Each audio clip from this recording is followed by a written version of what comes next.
Welcome to the class of Linux administration. A quick intro about the objectives part. By the end of this module, so these are primarily the things that you will get to know. The first one would be the process on how to do the installation, the Linux installation. Here there will be two different methods.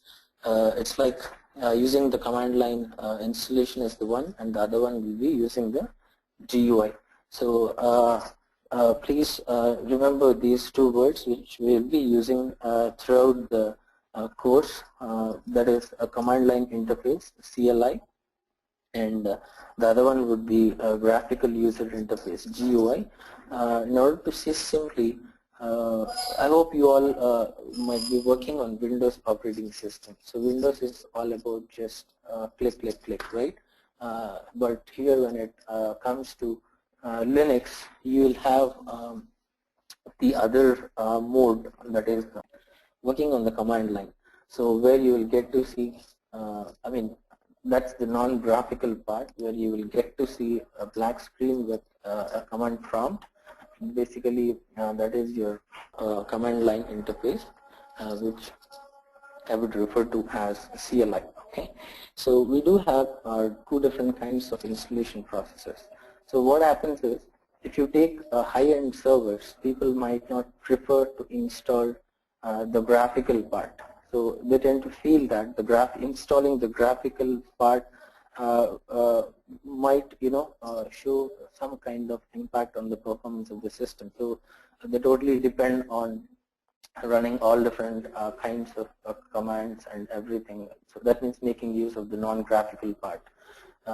So that is something which we can implement right from the in the installation stage itself. So during the installation itself, you can prefer either the non-graphical or the graphical one. So initially, setting up the graphical part would help you, to get used to the system.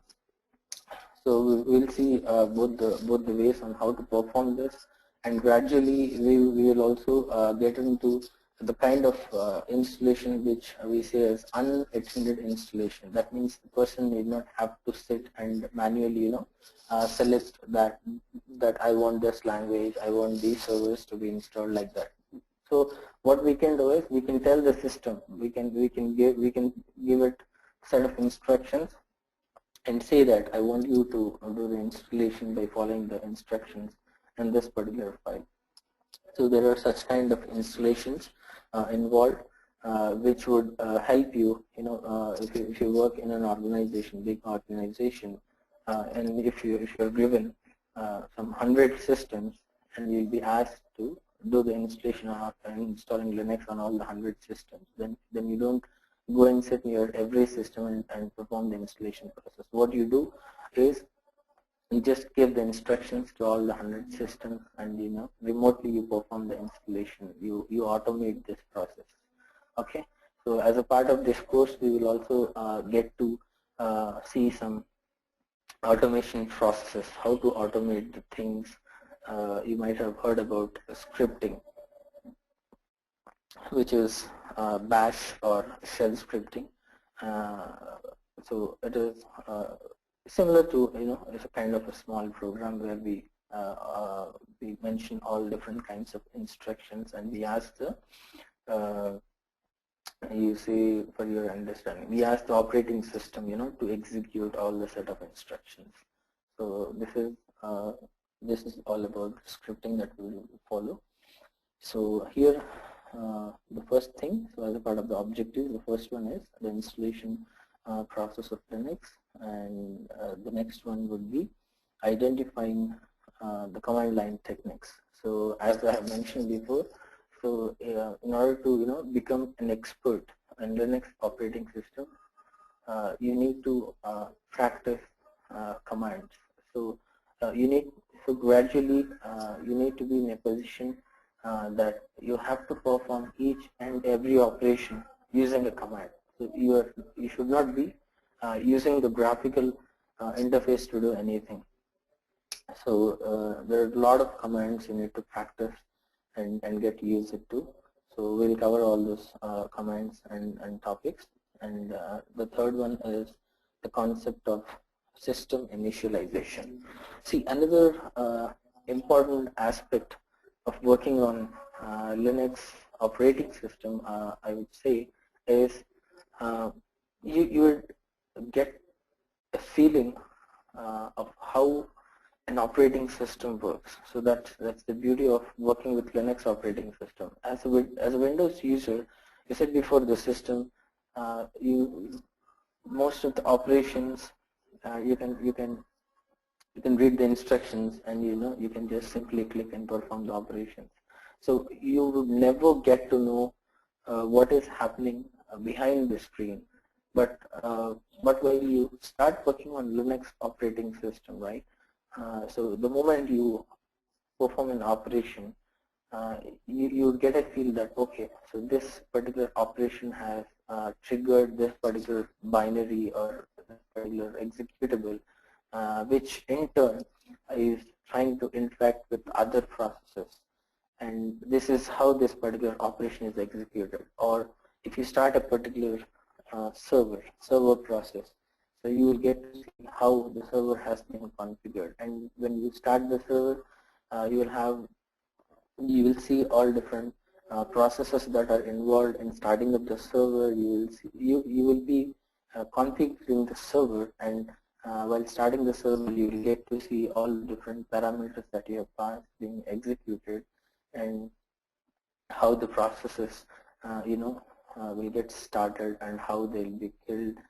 These are all the different additional things that you'll get to know while working on the Linux operating system, right? So regarding this particular word, system initialization.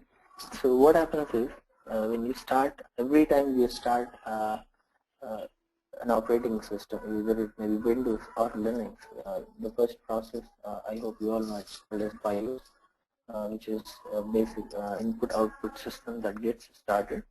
So as soon as right from the BIOS, all different processes that you activate, that you start in the system, which tend to get started by default, they come under the system initialization part.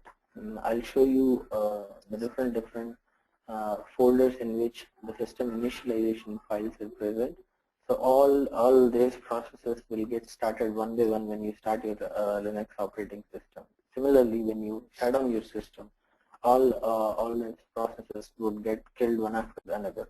So we will get to see all those processes, how we identify them, and how these processes would get started, and how these are stopped in the coming topics. Installation prerequisites: power on your computer system, go to BIOS setup, change your first boot device to CD or DVD. Okay. So for doing the installation process, you would need a CD or a DVD, which is your boot device, from where you'll be installing your operating system. So here CentOS has been taken as an example. So as soon as you boot your device, basically you'll have a BIOS setup when you start your operating system. You might be knowing that F7, F8, some of the functional keys are there, which if you press, you get to see your BIOS screen there. So what happens is there is an option over there called as booting device. By default, it will be your hard disk. Okay. So by default, it will be your hard disk. So what happens is the system will try to load the operating system from the hard disk. Okay. So what we have to tell the system is try to take the disks, try to start working, try to start loading the operating system, or follow the process from the boot disk. So that's what you need to do first. As soon as you start your system, change your BIOS setting, point it to your CD or DVD drive, it will start the installation process. So as soon as the installation process is started, okay, here is something a new term called as a Kickstart file. Let's come to this Kickstart file slowly. I hope you remember the topic that I've mentioned called as unattended installation, wherein we need not have to be manually present, but we can simply tell the system to start the installation process by giving a set of commands to a file. So that file is called as the Kickstart file. If you already performed a normal installation, then I hope you might have already understood the process involved. You'll be selecting, right from the language, then you'll be selecting all the different kinds of packages that you need as a part of the installation process.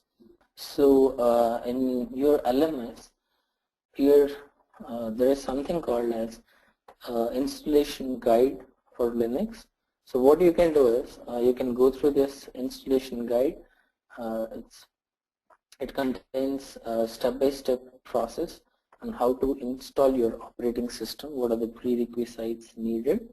So here CentOS has been taken for installation. So all the screenshots available in order to perform the installation process. If you can see here, both the text as well as the graphical installation has been clearly explained here.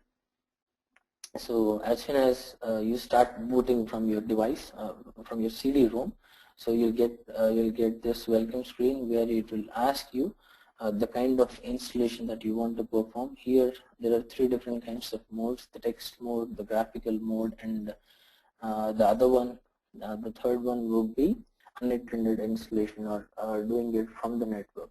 So we can also install an operating system from the network using FTP, HTTP, or other kinds of services. So that would help you basically in doing bulk installations in a lot of systems. Okay. So what I would suggest is please go through this documentation. Each and every step has been clearly documented here. A lot of screenshots are available. Okay, you can go through this and you can perform the installation process. So I would recommend that you perform the graphical installation first. So gradually you can start working completely on command line installation. I mean text-based installation without the graphics, and that is something which you can practice in the later stage. Okay, so yeah, so Kickstart installations can be performed using a floppy, CD-ROM, hard drive, or via NFS, FTP, or HTTP.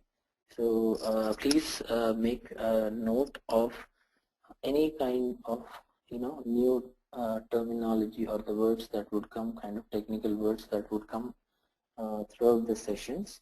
So please just make a note of them. So for example, here we have NFS, FTP, or HTTP. So NFS is basically a network file system. FTP is a file transfer protocol, or HTTP, hypertext transfer protocol. So these are different kinds of services that are available. Making use of these services, we can perform installation. Okay, so we'll be learning how to configure these services in the coming sessions. So on how to install the packages related to the services, how to configure them, and a lot more about these topics. But just make note of them, get used to these kinds of words that would help you a lot. Okay, so next comes the next one is Anaconda enters the Kickstart mode when the KS boot option is specified. Okay, so basically if you see here, there is a file called ks.cfg. KS means the Kickstart file, yes. It's the basic configuration file that contains all the parameters that are needed in order to perform the installation. In order to perform these kind of installations, we need to generate the Kickstart file first. Okay, So how does this file gets generated? So normally when you do an installation, say attended installation, so the user is sitting in front of the system and he is selecting each and every option. I've selected the region, I've selected the time zone, I've selected the language, the different kinds of packages that I want to install. Okay, end to end I've selected, and then I've performed the installation. So what happens is, once the installation is done, a file gets generated that is called case.cfg. This file would have all the parameters, all the options that you have manually selected. Okay, you need to make use of this file in order to perform other kinds of installations or unattended installations. You need to copy this file, take a backup of this file, do a little bit of modifications, some changes in this file, and then when you perform a Kickstart installation, what you have to do is you simply have to pass this configuration file as an input to your system while doing the installation. Okay, so what the system will do is, so wherever you have placed this configuration file, so these are some of the locations that it is mentioning, say NFS, FTP or HTTP. So these are services located at different places, and you have placed this Kickstart file over there. So what happens is, before starting the installation process, you simply have to mention the path where this file is located. The system will go read that file and it will automatically start doing the installation process. So in that file itself we will mention that, so this is where the operating system is also present. Then it will take the configuration or the parameters from that file. Using that parameters, it will start doing the installation from the disk or wherever you have placed the operating system. Okay, here itself, so here you can see, so the medium means from where you are going to install your operating system. That's your last point, and prior to that you have ks is equal to URL, that is the location of your Kickstart file. So ks query DHCP for the Kickstart location. So see, DHCP, the word DHCP is your dynamic host configuration protocol. Rather than remembering what the abbreviations of DHCP, just remember that this is also one kind of service that would help the system know about other systems in the network. Okay, say you have mentioned that I want to install this operating system by taking the parameters from the Kickstart file, which is located in that network. Okay, say you have mentioned some other place or the location or the host name. So what happens is, the DHCP will help you to locate that particular host, and it will get the Kickstart file from that particular location. So I'm just trying to give you some basic examples that may not be 100% accurate, but just for your understanding's sake. So gradually we will gradually move into the complex things on what exactly happens and how the system contacts DHCP or what DHCP exactly works. As for now, we'll simply for our understanding think that, so it will just contact the DHCP to locate other systems in the network from where it wants to take the Kickstart file. So from here onwards, we'll stick to the command line interface. Okay, most of the operations that we perform would be using CLI. So the basic command prompt, that is something which you can see on the screen, root at squid, okay, some symbol inside the braces. So we'll discuss about each and every minute details that are related to the CLI and the different kinds of operations or the commands that you're going to perform over the CLI. Okay. See, basically this is the graphical terminal that you're seeing on this particular site. Okay. Okay, I do have a virtual CentOS box set. All right. Okay, if you can see my screen, it's a virtual box. In case if your operating system currently hosts Windows image, and if you also want to maintain a Linux parallelly, I would suggest that you install Oracle VirtualBox. There is something called Oracle Virtual Manager that will help you to install Linux also. As soon as you install your Oracle Virtual Manager, you can download a free CentOS image. It would be with an extension .vdi. So these kind of images would help you to install the operating system on top of a virtual manager. So here, so you simply have to give the .vdi file, and just like you perform the normal installation, there you would also get similar options. You select all your needed parameters and you perform the installation. Okay, so as soon as I perform this, okay, I would also like to reinstate that both CentOS and Red Hat both are similar. All the utilities and the features are the same. Okay, so this is the graphical part that I'm currently showing you. So you can open a terminal over here. So usually the main primary administrative user in Linux operating system is called as root. Okay, R-O-O-T. So this user can perform all kinds of operations, but I would recommend that right from the beginning, create a non-root user, a local user or a normal user, and try to perform all kinds of operations using that particular user. And wherever necessary, wherever the normal user doesn't have permissions to perform a particular operation, try to switch to the root user, perform the operation, and then again switch back to the normal user. Okay, because as a root user, there is a possibility that you perform some kind of operation, or you run a command and you end up deleting all kinds of files in your operating system.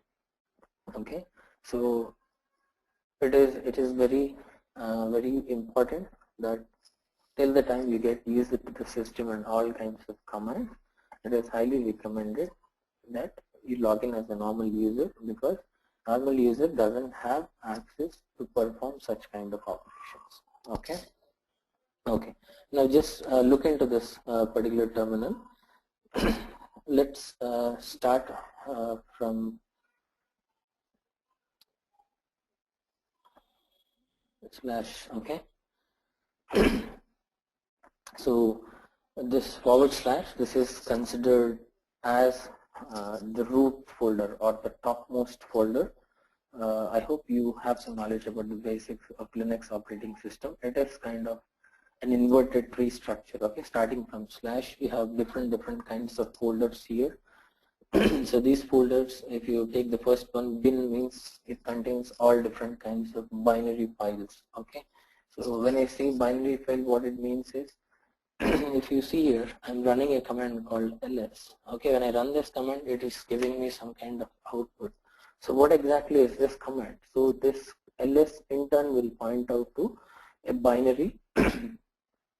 So when I run ls command, that binary will get executed. It will perform the operations. Okay, similarly, different kinds of commands are present in the form of binaries inside the bin folder. All right. Okay. Next, if you like that, if you take home folder, home is nothing but it contains my home directory. Whoever user who is there in the system, all the system users will have their own home folder, So there a space will be allocated for those users. So the moment when I log in into my system, so I'll be there in my home folder. If you log in as a root user, the root user will have his own home folder, which is called as /root. Like that, every user will have his own home folder where then what do you see? You can also call it as the landing page. Okay. Okay, fine. So like that, these are all different folders, and in case you want to know anything about a specific folder, let me know. But we'll be covering all different things about all these folders in the next slides. So here we have reached a place in the PPT. It's all about bash shell. Okay. Okay.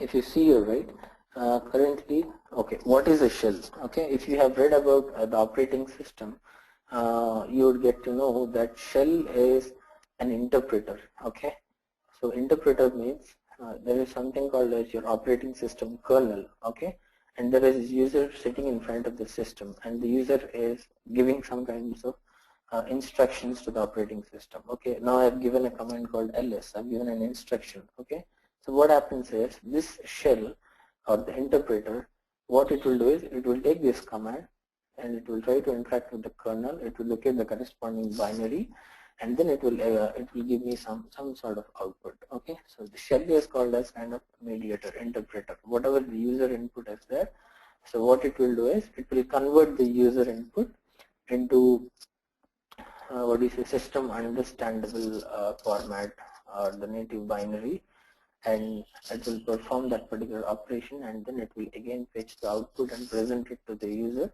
in a user readable format. Okay. Okay. Now there are different kinds of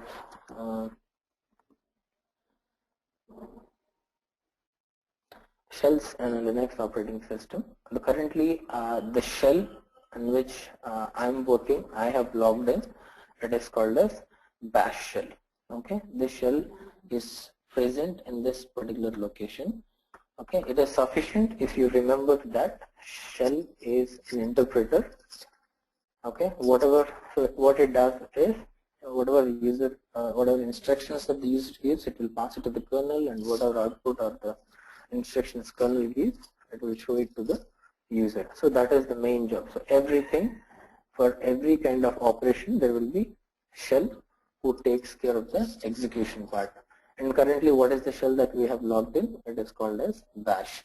And so definitely the next question would be, is it the only shell that is available in the system, or are there different kinds of shells that are available? Okay, so the answer is yes. There are different kinds of shells that are available. Okay,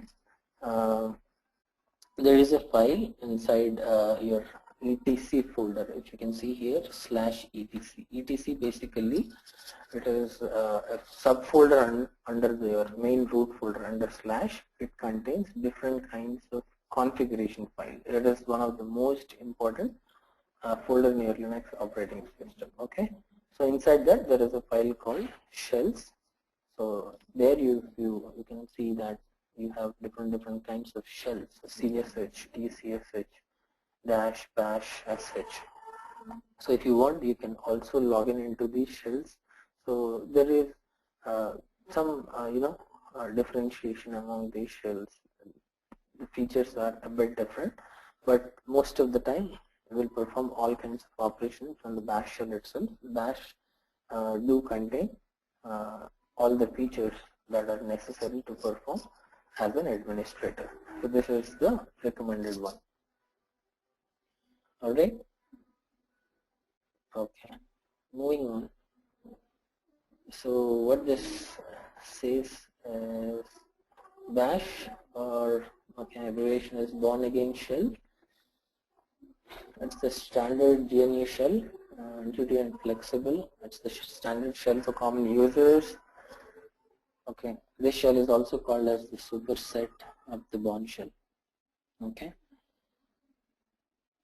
Okay, see here. The another shell which we have seen here is /bin/sh.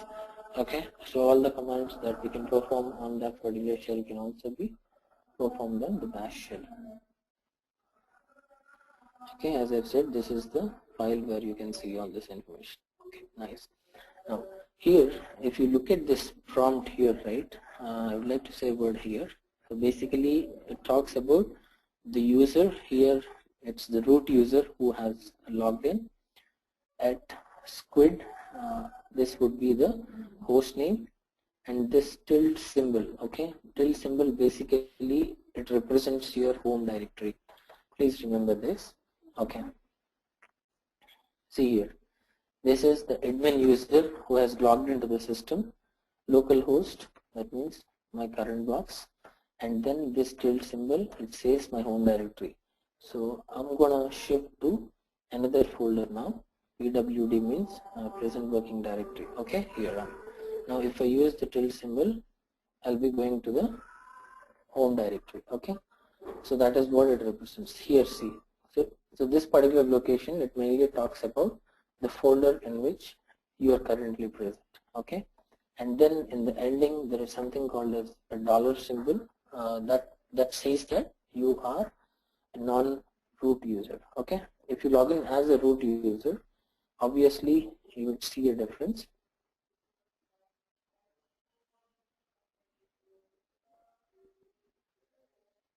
See here. Okay, just remember this kind of basic things. The dollar for non-root user, hash for root user. Okay.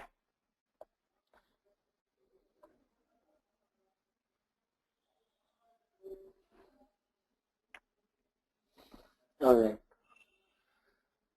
The next thing, your default shell. Okay, if at all, see there are a lot of users in your system. Okay, and you want to know what kind of shell that particular user is using, or by default when I log into my system, my shell is bash. So if I want to change it, okay, say I want to use CSH. So by default when I log into the system, I need to be logged into the CSH shell. What should I do? What is the configuration I should change? Or where can I see all these kinds of details? So again, you need to come back to /etc. As I mentioned before, it is the folder that contains all the configuration files. Okay, and one of that file is password, etc password. It contains all the user related information. Okay, let's quickly take a look at that file.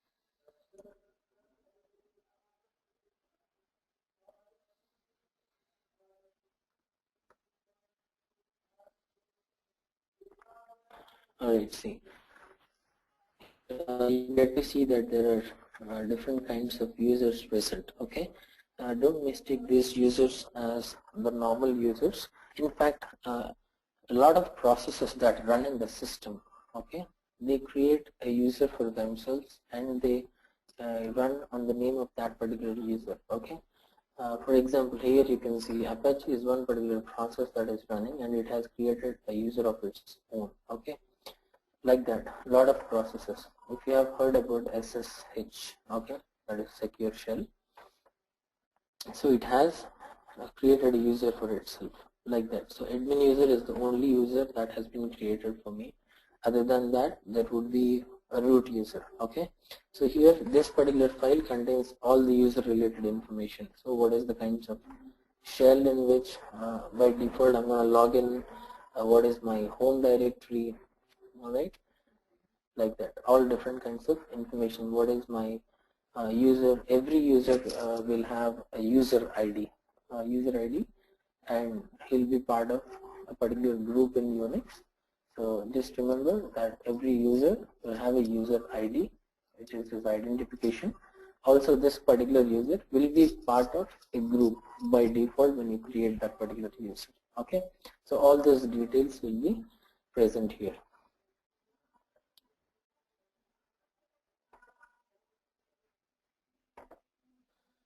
Okay.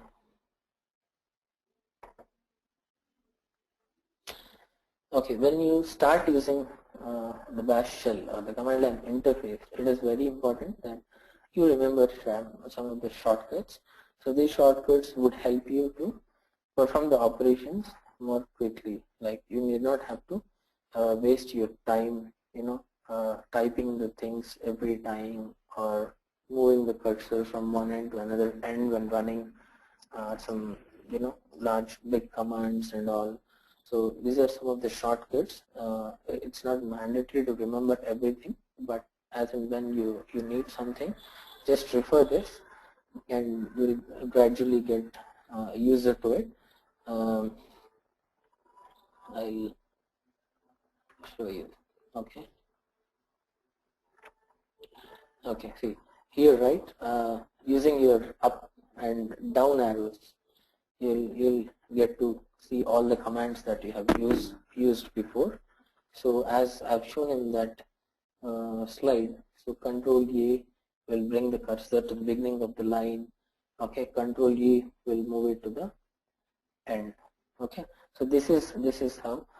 If you use Control R, that means it's a reverse switch. Okay, so what I do is I press Control R and then slowly I'll type like TAI. I mean, I have used a command in the past which starts with TI. Then it will display all the commands that I have used. I mean, it will display the recently used command that starts with TI. Okay, that would so these shortcuts would help you to quickly let you do your job. Okay, so please keep these commands handy. Okay, here are some of the directories that I mentioned before, /. Okay, so just like root user, / as I mentioned before, it is the topmost topmost folder in your Linux box. That means the complete tree structure starts from /, which is also called as the root directory. And under the root, you will have bin, boot, dev. Okay, you can see bin contains executables of the programs or commands to accomplish the basic tasks that are executable. So all different kinds of commands that you perform. The next one is the boot folder /boot. It contains files. So booting means, just remember the word booting. Booting means the process of starting up your system. Okay, so basically that particular folder has been allocated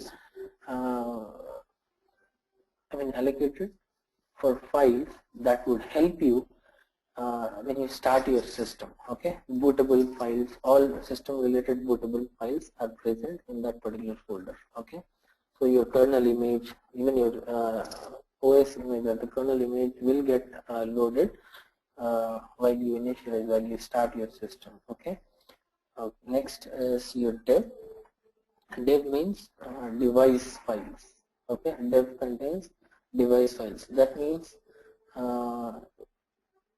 there is something called as CD-ROM. Okay, so it is a dev file that corresponds to that particular device. Okay, it will be present here. So that will help you to identify if you have used a CD, or if you have played a CD, then it will get identified with the help of this particular device file. Similarly, you have SDA, HDA. I hope you know what these are. Hard disk, SATA hard disk, or the IDE kind of disk. So all the hardware related files are present here. etc your configuration files. So lib for library files. Okay, please go through all this. So after you finish your installation, spend some time, okay, in going through all these kinds of folders, what kind of binaries are present. Okay, prompt, this is called as the prompt, the command prompt. Okay, the command prompt basically consists of the currently logged in username, the system name, and the current directory. The $sign at the end of the prompt indicates the non-user. $sign, it indicates the home directory, and the # sign at the end of the prompt indicates your root login. okay, which are either directly entered by the user or which can be read from a file called the shell script or a shell program. Okay. So if you remember, I have mentioned something called automating the task, okay, or automating the set of instructions that you want to interpret. So all those instructions can be kept inside a shell script and we can execute that as a program. Okay. So the shell program interprets user commands which are either directly entered by the user or they can be read from a script. They are not compiled.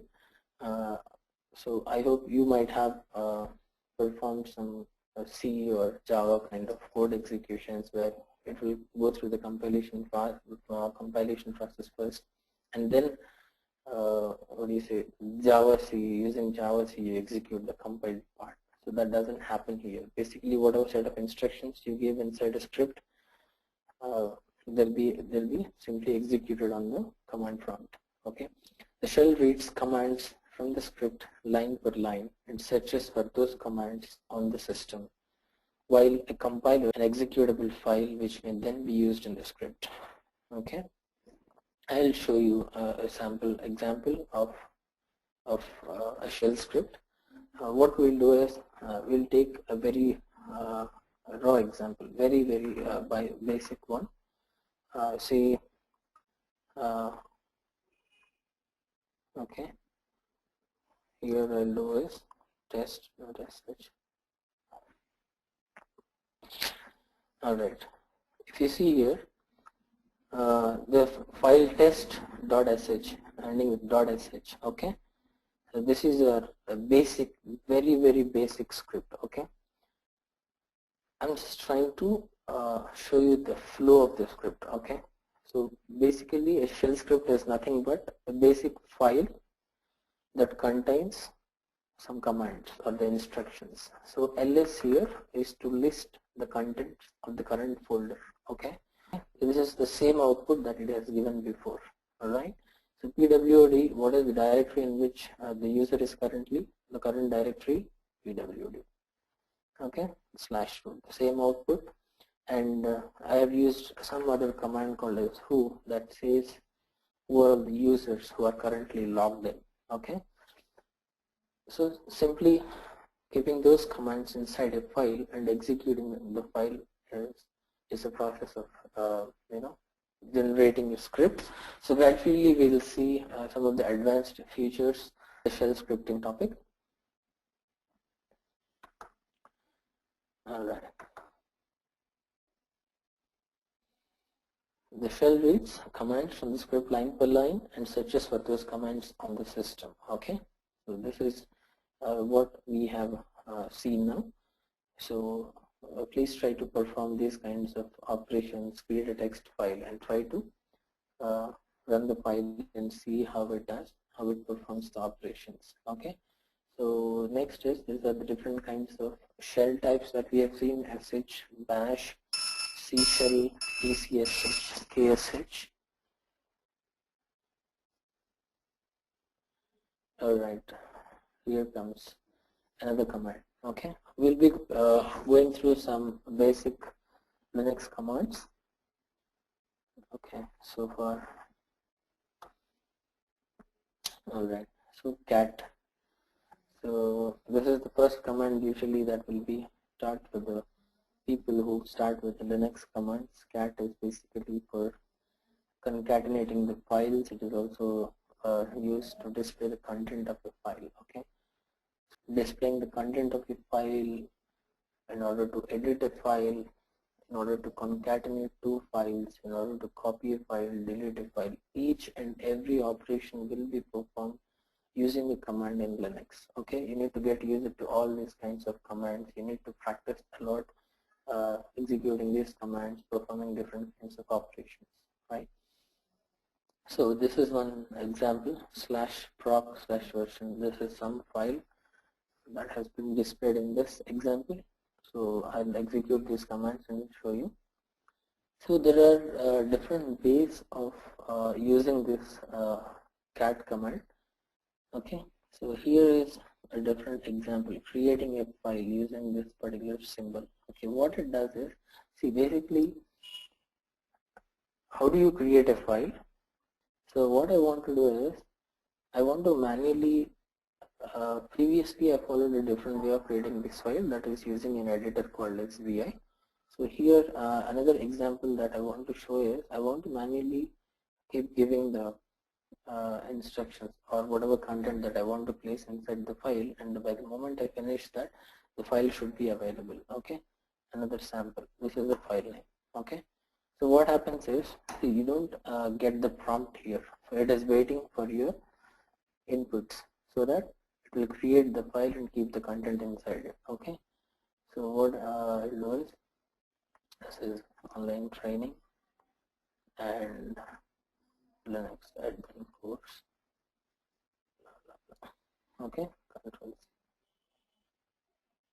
So here is your file. This is another way of using the cat command. Okay, so please use this command. Try to see all the different kinds of options that you can perform. You can also use cat command in order to display the contents of 2 files at a time. Okay, cat file1, file2 means space separated, file3, file4, etc. You can also concatenate the files like this. You can redirect.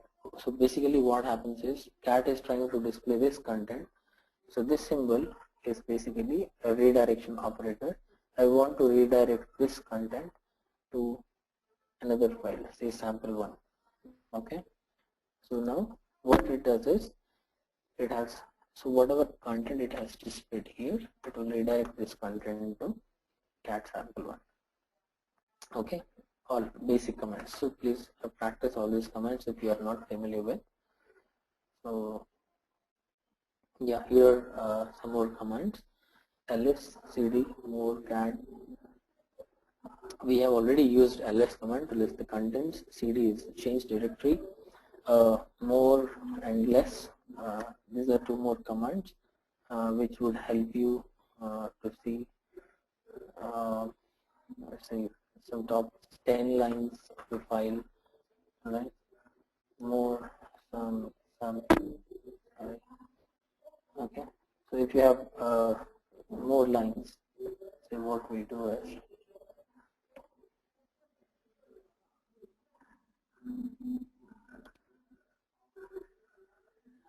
okay, more.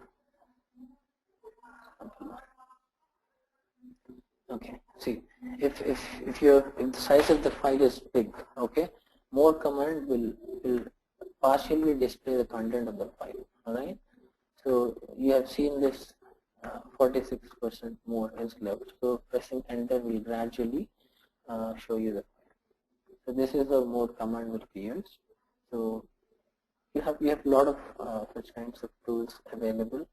You can make use of for your daily use. And the next one is mkdir, that would help you to create your directory.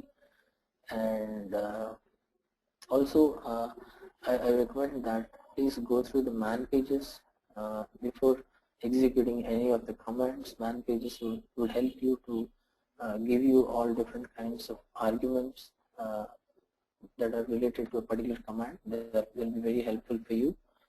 Say ls command, this is the basic ls command. So you can also have added features to this. If you go to the man page of ls, you will get to see the different kinds of arguments which can be passed along with the ls command. That means ls command can do much more than simply printing the contents of that folder. You can get much more information. See, one of the argument we can pass is -l. Okay, what it does is, it will give a long listing. So for a particular file, what are all the different kinds of permissions? Who is the owner of that file? It's like clicking on a file and selecting the properties option in a Windows box. You will see when was this file last modified or the last access time. Like that, you'll get to see lot of information related to the arguments that can be passed. So please, it is not mandatory. You need not have to remember all this, but at least one or two would really help you. Even when you try to automate the things, adding these kind of arguments will get you more information related to every command. Alright, next.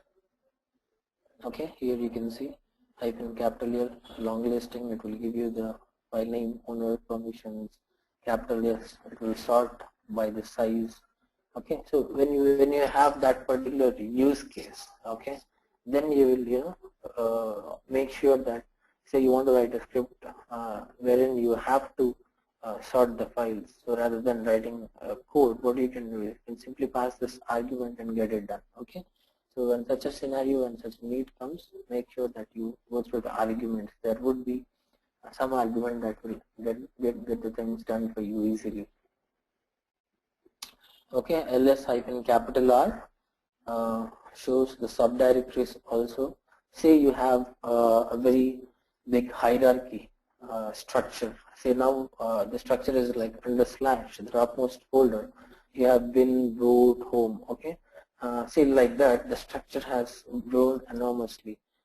Say under home, some say XYZ user is there. Under XYZ, you have 10 more folders.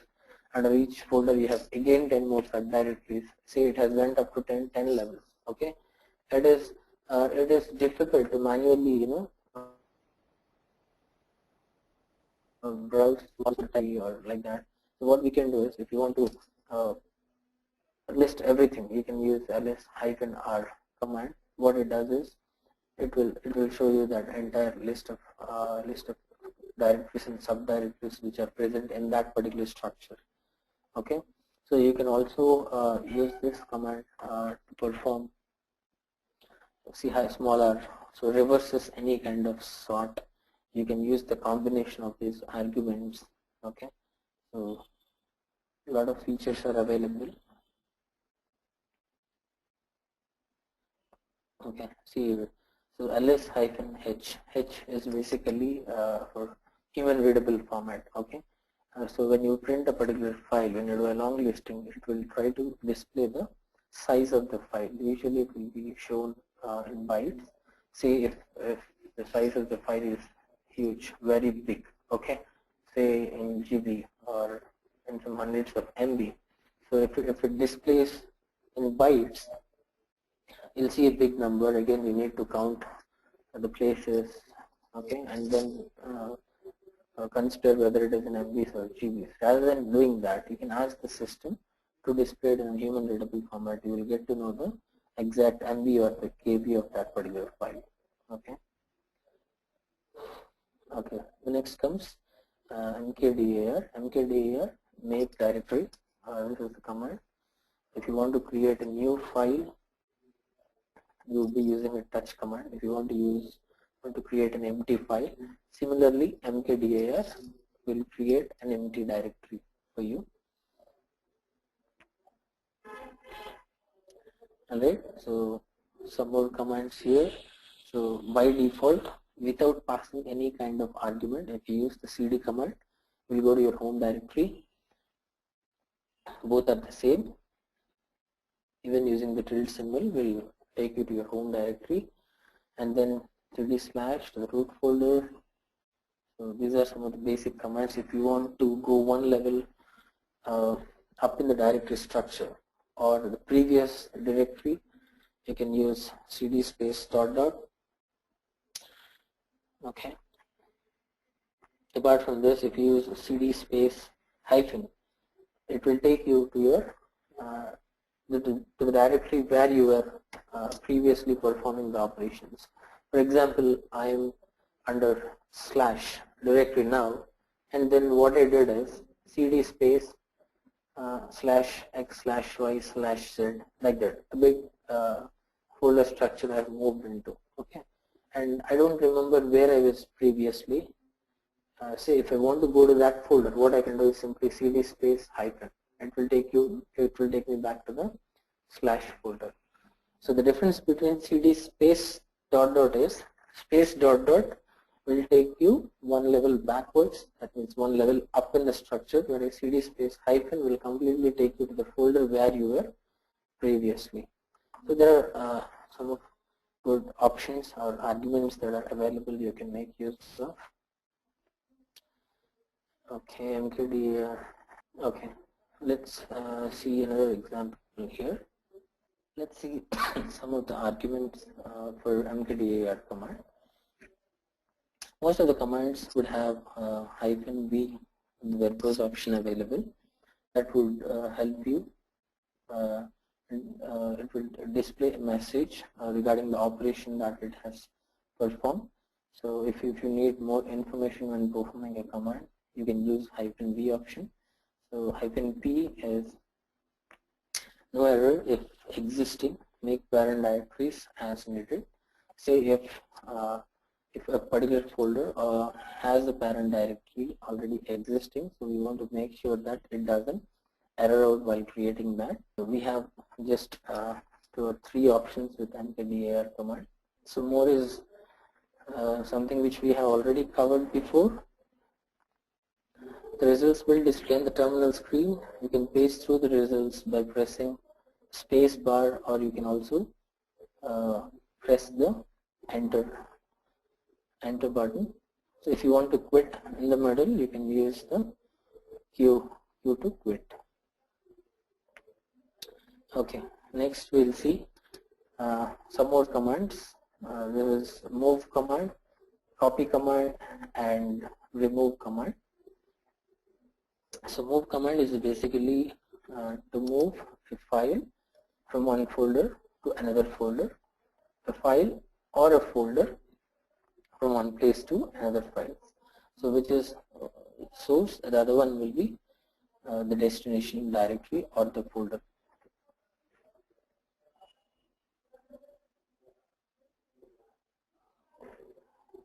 Okay. So if you want to rename a particular file, okay, you can use the same move command to rename the file also. It's not just about moving the file from one place to another. It is also it would also help you to rename a file. cp is the copy command if you want to copy from one place to another, and you have remove command. These are very basic commands. Please practice through all these commands, and I'll show you about a small demo about using all these commands. All right. Okay. So here I'll be going to my home folder. Right. Okay. I'm a root now. I want to exit as a normal user. See, I'm in my home directory. I've been using this command continuously. cd pwd. cd means take me to my home folder. pwd, I want to make sure where I am currently. Okay.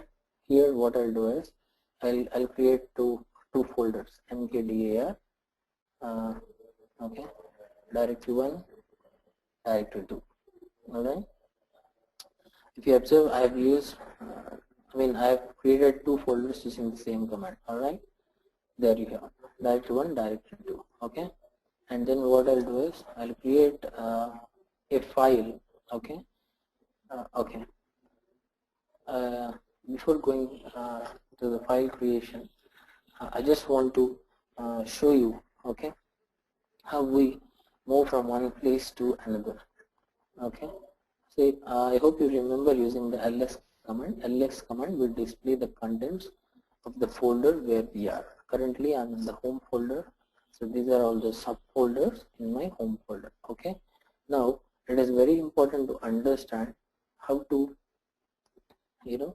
how to move from one specific folder to the other folder. Okay, so as I've said, cd // is the topmost folder or the root folder. Okay, so one of the main features of bash shell is it has, so pressing the tab button twice will help you, it will display all the subfolders inside the / folder. Okay, so it will be easy if you keep using the tab twice. So you have typed the command cd // you don't know what folders are present inside that, so press the tab twice. Okay, I've got this. Okay, from here I want to go to home. Okay, you need not have to type the command completely. Hit m again tab will complete. This is the auto completion feature of the shell.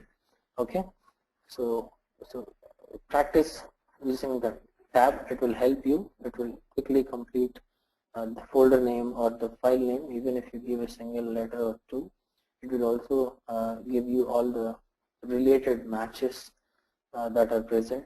For example, here with I'll use the word M. With M there is MISC, MNT, media. Okay. So I'll press the tab twice. It will give you 3 arguments. Okay, like that. Then I'll select the corresponding one. Okay. Now I went to home. Inside home, there is only one folder, so it has displayed it. And again, if there are subfolders, okay, again directory one. So always try to understand this flow. Okay. So what happens is from slash there are subfolders, again subfolders, again subfolders, like that. Okay. So everything, so a path will start with slash, okay, followed by the subdirectory, followed by the subdirectory, and followed by other files. Okay. This is the convention that you have to follow. Say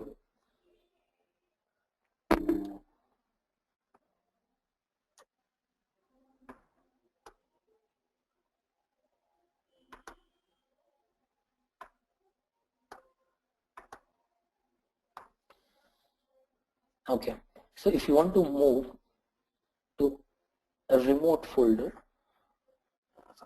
you can follow this process starting from slash. But if you want to move to a folder which is already present in the current folder or in the current directory itself, so I've used this command, I've seen these folders. Okay, now what I'll do is I'll say dir1. Okay, so here try to understand how shell is executing these commands. Okay, so when you type cd space dir1, what shell is trying to do is it is trying to search for this folder in the current directory. So if it is there, it will take you to that directory. If it is not there, it will throw an error. Okay, by default it will always look for a file or a folder in the current directory. Now see here, there is nothing. Okay, when I say cd dir2, it says no such file or directory. Okay, similarly I'll say cat sample.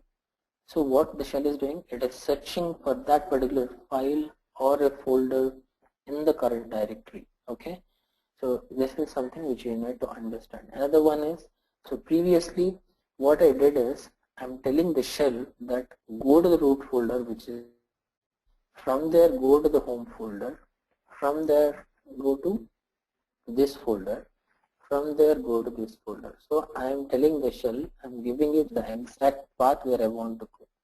Whereas when I say cd-dir, I'm saying that search for this in the current folder and go inside it. So this is the difference. Okay. So this is how shell works. Now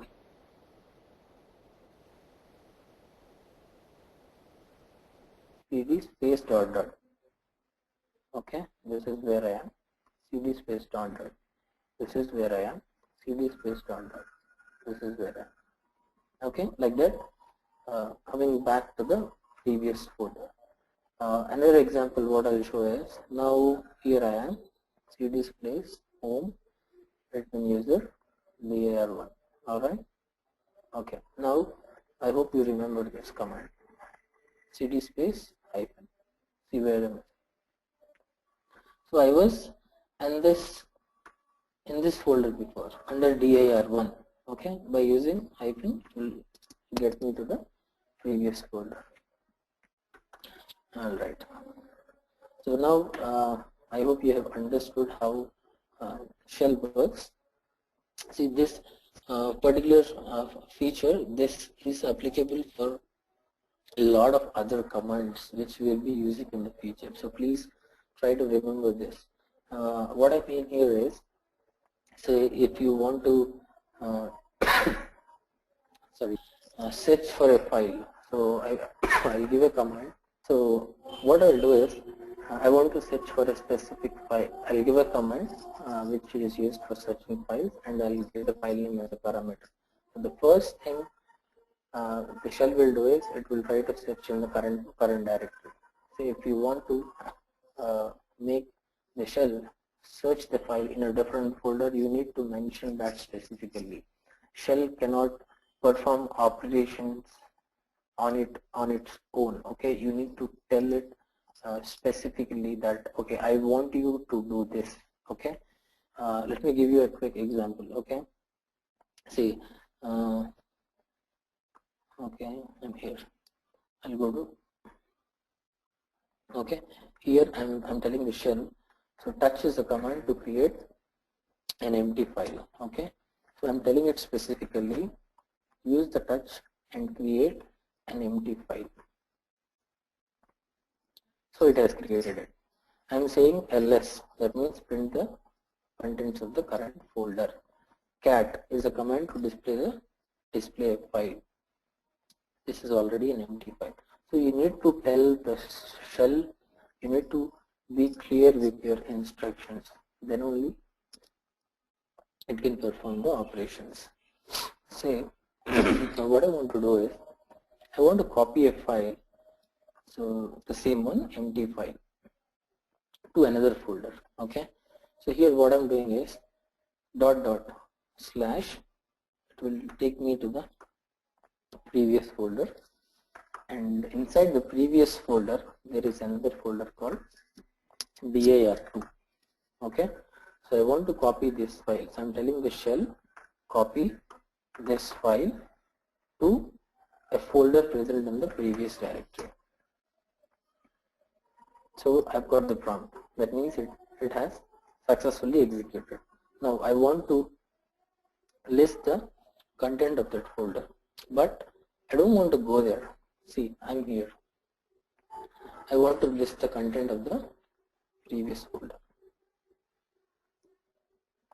So I'm telling the shell specifically here, go back, go to this folder, and then print the content using ls. So everything is specific here. So this is how it works. So here we have seen how we have copied a file from one folder to another folder. Okay. Now let's see another example. Here I have created a folder. It has not copied it. So I want you to, practice like this, each and everything. So if a command didn't work, why it didn't work? If it is throwing an error, so what is the reason behind throwing the error? So you need to practice in such a way. So what could be the reason why it has not copied it? So it has not thrown any kind of error when I have tried copying the file. Let's see now. It has copied it now. So what is -r?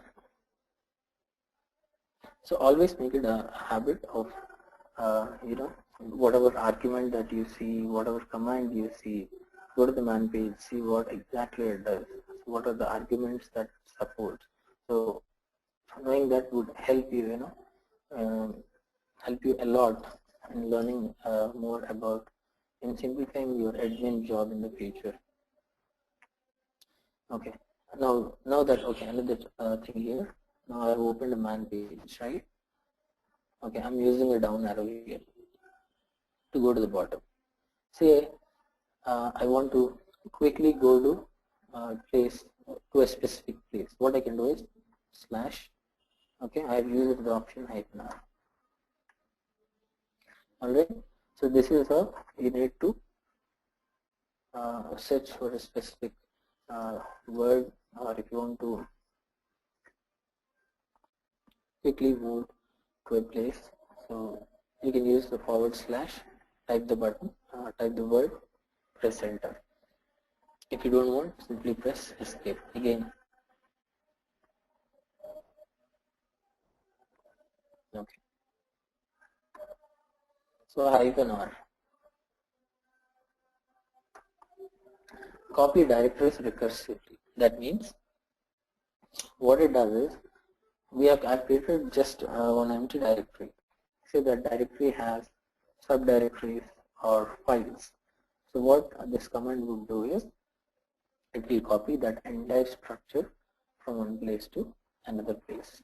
So it's not possible simply to copy the parent directory leaving all the rest of the files inside that. So it is mandatory. So when you are copying a file, it's a single entity. But when you are copying a folder, there is a possibility that there are subfolders or subfiles. So it is mandatory to copy it recursively. Remove and move command. We'll cover those commands along with the other commands. Okay, rmdir, rm-rf. Okay, so rm command, rm is basically to remove a file. Say you want to delete a directory itself. Okay, so rmdir is the command to delete a directory, in specific to delete an empty directory. Okay, say if a directory has subdirectories or files, it is not possible to delete that. rmdir is mainly to delete an empty directory. If you want to delete a directory containing other files, what you need to do is again use the rm command which is used to remove a file. Okay, with that you can, yeah, so rm space file name, it has removed it. Okay, but if I give a folder name as an argument, it cannot remove it because it considers it as multiple entities. That means that folder containing subfolders. So simply you need to pass the -r argument again. Okay, the one we have used it to copy. Copy -r, that means copy the folder along with the subfolders. Similarly, while deleting, pass the r argument. That means delete this folder along with all the subfolders. So if it is an empty directory, rmdir will work.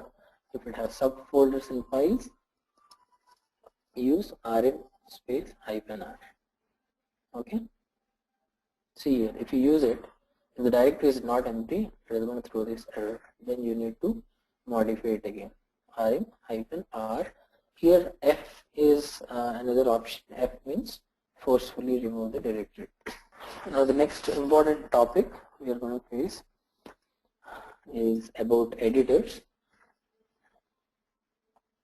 Just like different shells, there are different kinds of editors in Linux. Okay, most of the time I'll be showing you using the VI editor or VIM, but there are also other options. Some of the editors are Vim, gedit, and Nano. Okay, I'll show you how to use these editors. Okay, so before going through the slides, let's quickly open the editor and see how this works. Say VI. Alright, I'm going to use this particular file. Alright, so I have used VI editor. If you have observed here, this particular file is in read-only mode. Okay, because as I've told you, etc password is a configuration file. It's one of the important files, and I have tried accessing this file as a normal user. So admin user doesn't mean that this guy is a root. Okay, he's a non-admin user. So for a non-admin user, he has only read-only access. He cannot modify this file. Okay, so we'll perform some operations like this. So vi space file name, I can open the file in the edit mode. So there are different modes here. So by default you will enter into read-only mode. Now pressing I will take you to the insert mode. Though here we have only read-only permissions, if I have access, pressing I will change the file into editable mode. Okay. Now what I can do is, okay, let's take a different file.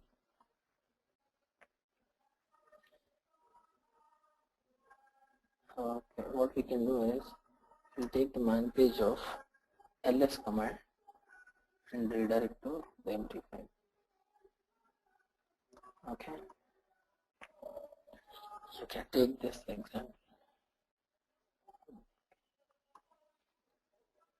Now see, I open this file in VI mode. Alright, pressing I. Now this is where I can edit it. Alright.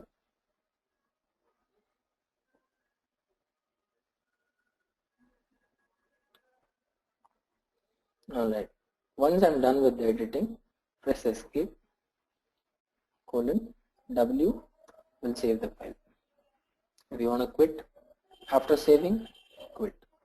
If you can perform both at a time. WQ. Alright. Okay. Let's see some more operations. You're in the beginning of the file. Say you want to go to the ending of the file, Shift G.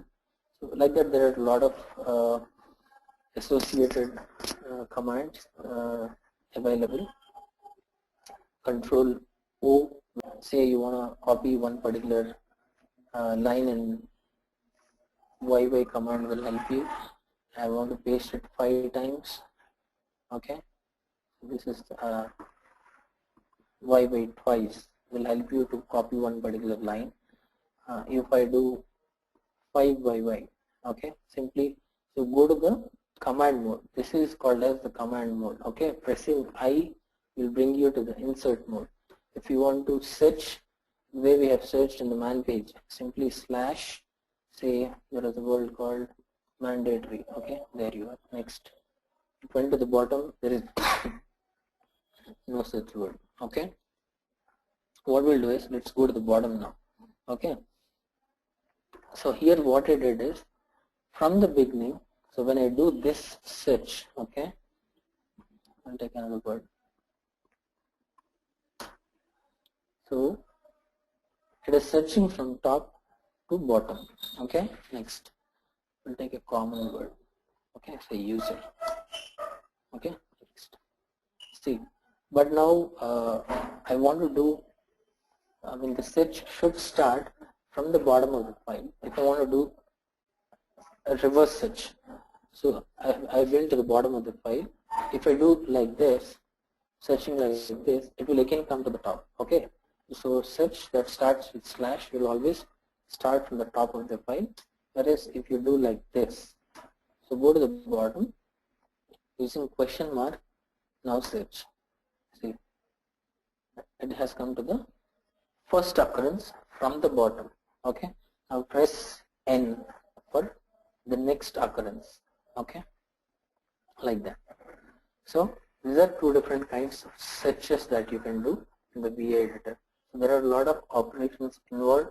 It is very important that you get familiar with everything, because most of the time you will end up modifying different files.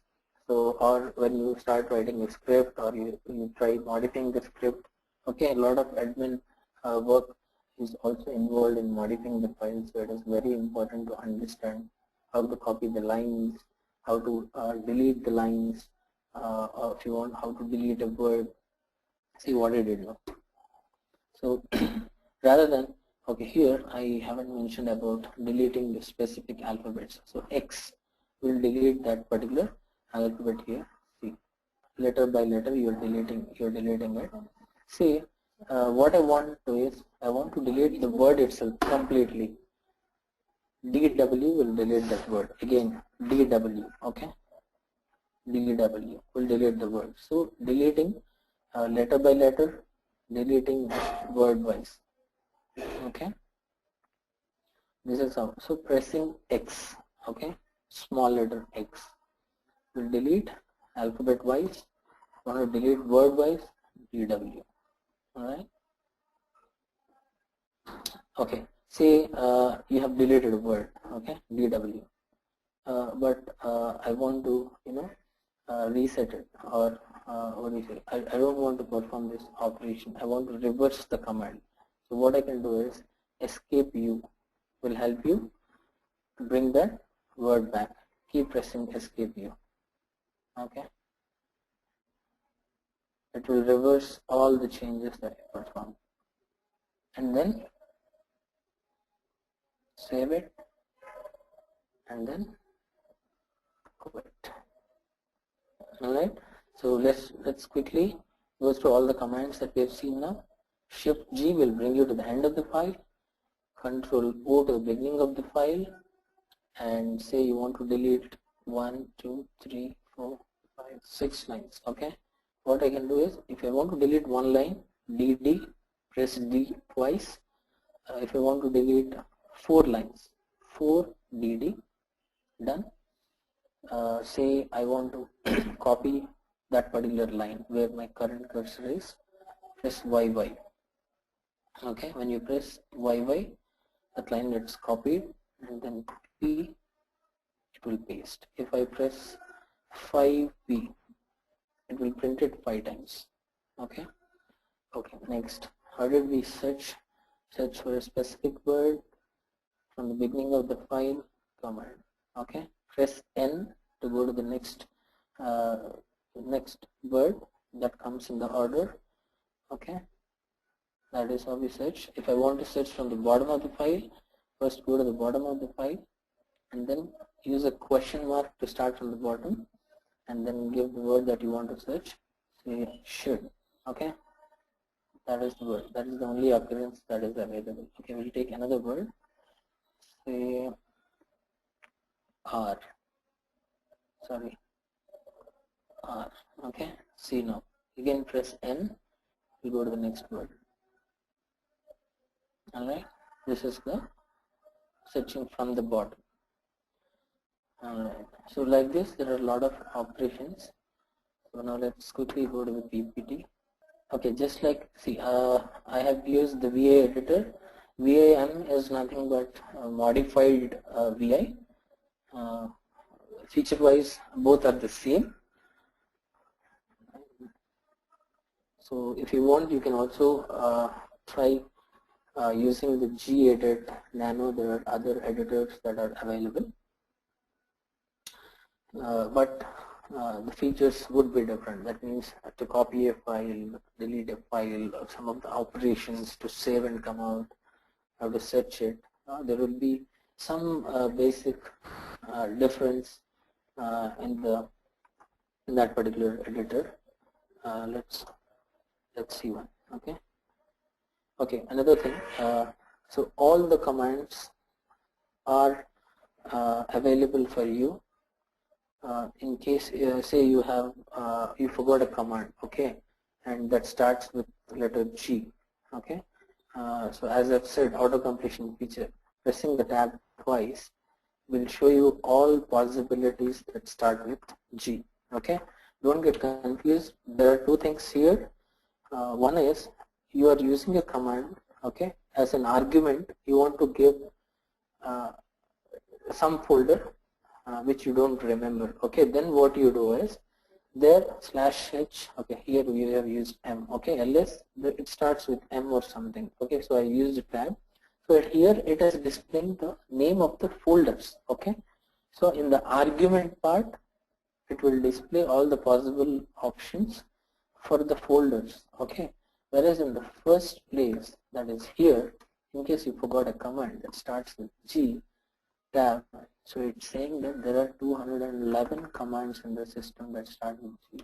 So what you have to do is, again, see, I'll try this. Okay, here you are.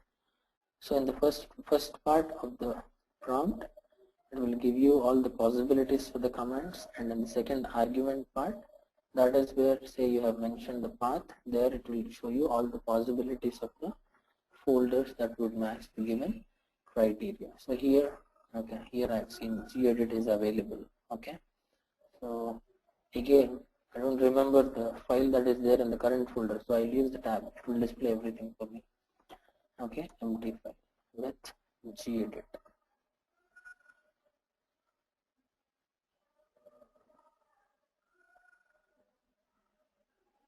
Okay, here you go. So this is how gedit works. So what it does is, it has opened this file completely in a different tab. Alright. So here what you can do is you can modify the changes. So since this is a GUI, you can simply click save and save.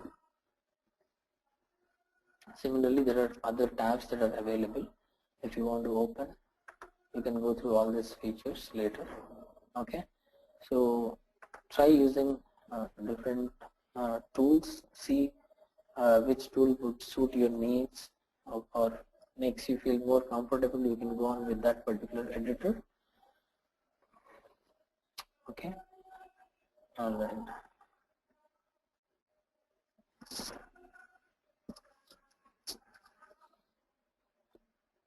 Moving on. So these are the different modes that I've said. In VI editor, the moment you open a file using VI, you'll be in the command mode where you can search for files, okay, or you can even open another file inside the VI editor. There are a lot of such options available. The moment you press I, it is the insert mode where you can modify the content, and again pressing the escape will bring you back to the command mode wherein you can delete or copy, paste. You can use all different kinds of commands over there. Okay, here you. So CC will copy a file. Sorry, CC will cut a line. Similarly, cut a word, copy a file. So simply you have to mention the number prior to this. Say I want to copy 5 lines, use 5YY. Okay. Similarly, you want to copy 5 words, say 5YW.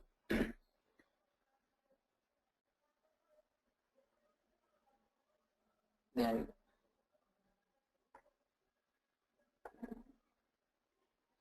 go. Okay.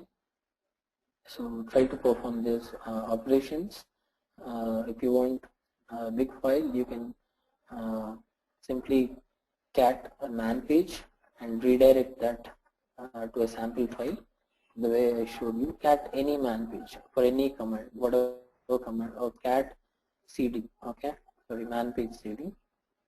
Man cd will display this man page. Alright.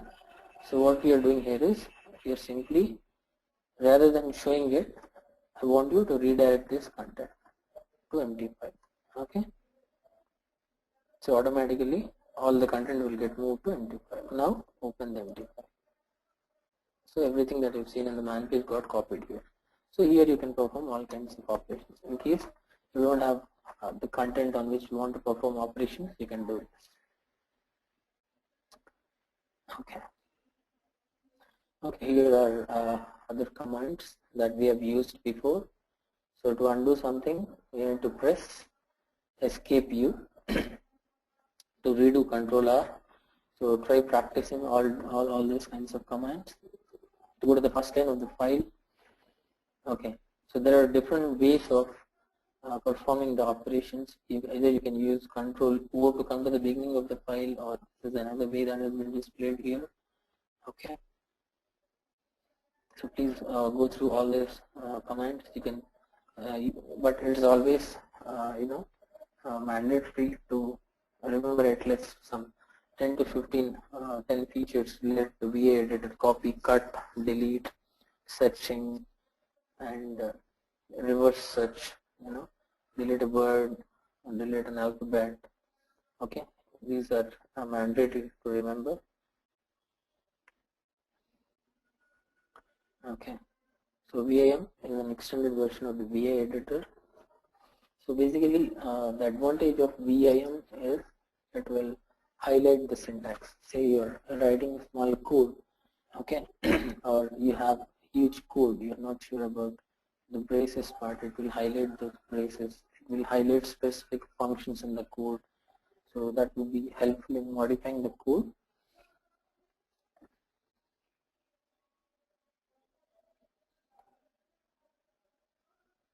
Yeah, just two more features that I want to say is inside VA editor, what you can also do is you can do this. say you're not sure how many lines are present, you can set the number like this. Right? Either you can quit, come out, or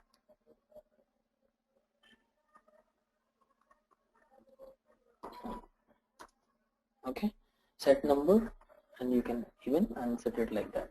Okay. Similarly, so some of the other important things would be, say you want to do case sensitive search or case insensitive search. Okay, so you might want to check that option, how to do that.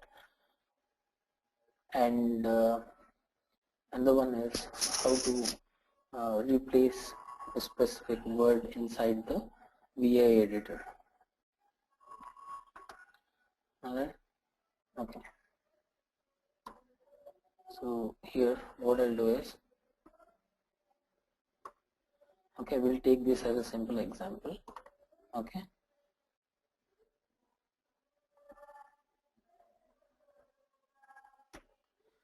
So this %s is to substitute. Okay, always all the commands will start from here, the colon symbol, slash, I'll use this word. Okay.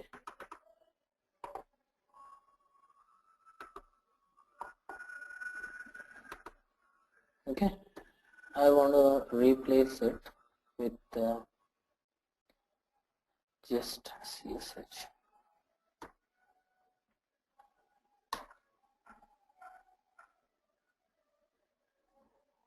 See here.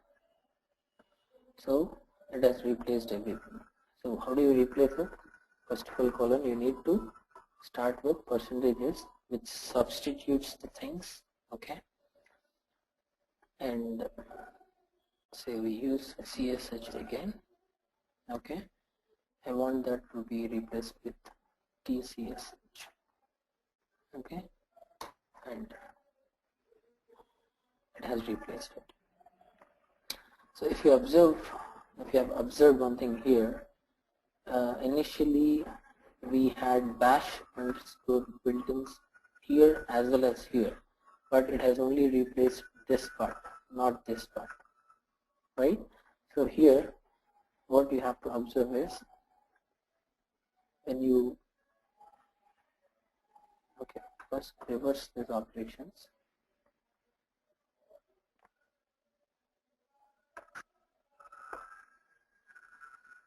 Okay. Alright, I've saved it. So %s. Alright, I wanted to replace this with CSH slash. Okay, substitute this word with this word.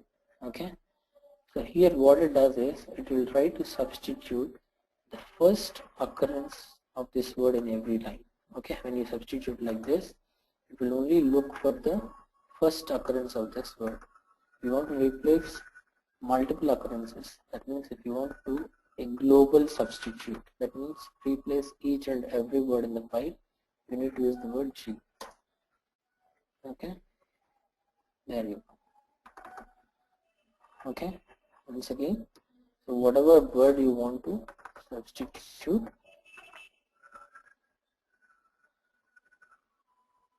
put some XYZ.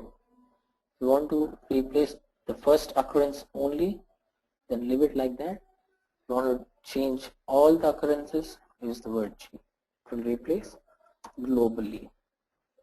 Okay, so at least, yeah, so this is how you do find and replace.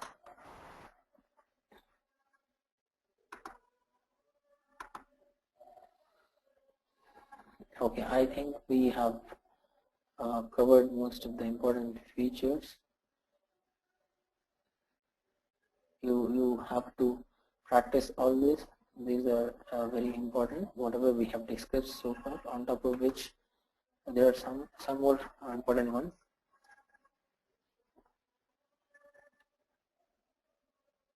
Okay, these are some of the options with the nano editor. So how to open it? So the syntax or the command usage would remain the same.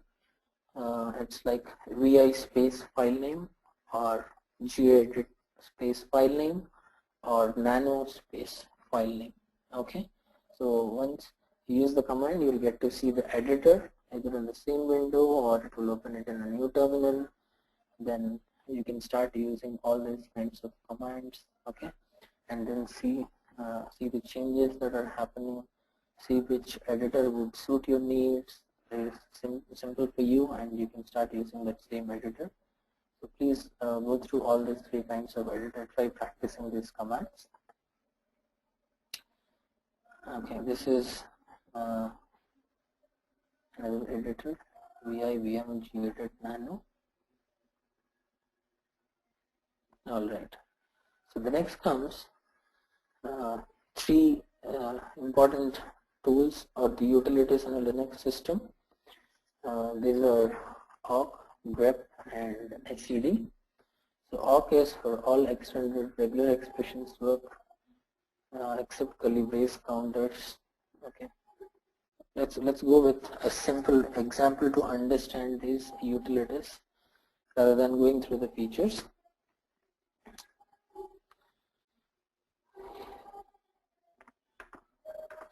Okay, here similarly EW, use a tab, gives you awk. Okay, AW or A. So there are too many commands with that. So I'll just go with AW tab. Okay, this is one tab GR. Okay, this is how you can display it. Yes, CD. Okay, right. Now we'll start with awk command. What exactly awk does? Okay, what we'll do is we'll override this file. Okay, if you remember, we have seen this way of using the cat command. Okay, what it does is it will open this file and wait for the user arguments. Whatever arguments will give, it will write into that file. Okay, so here I'm using a single redirection operator. That means it will completely override the contents of the file. Okay, let's see here.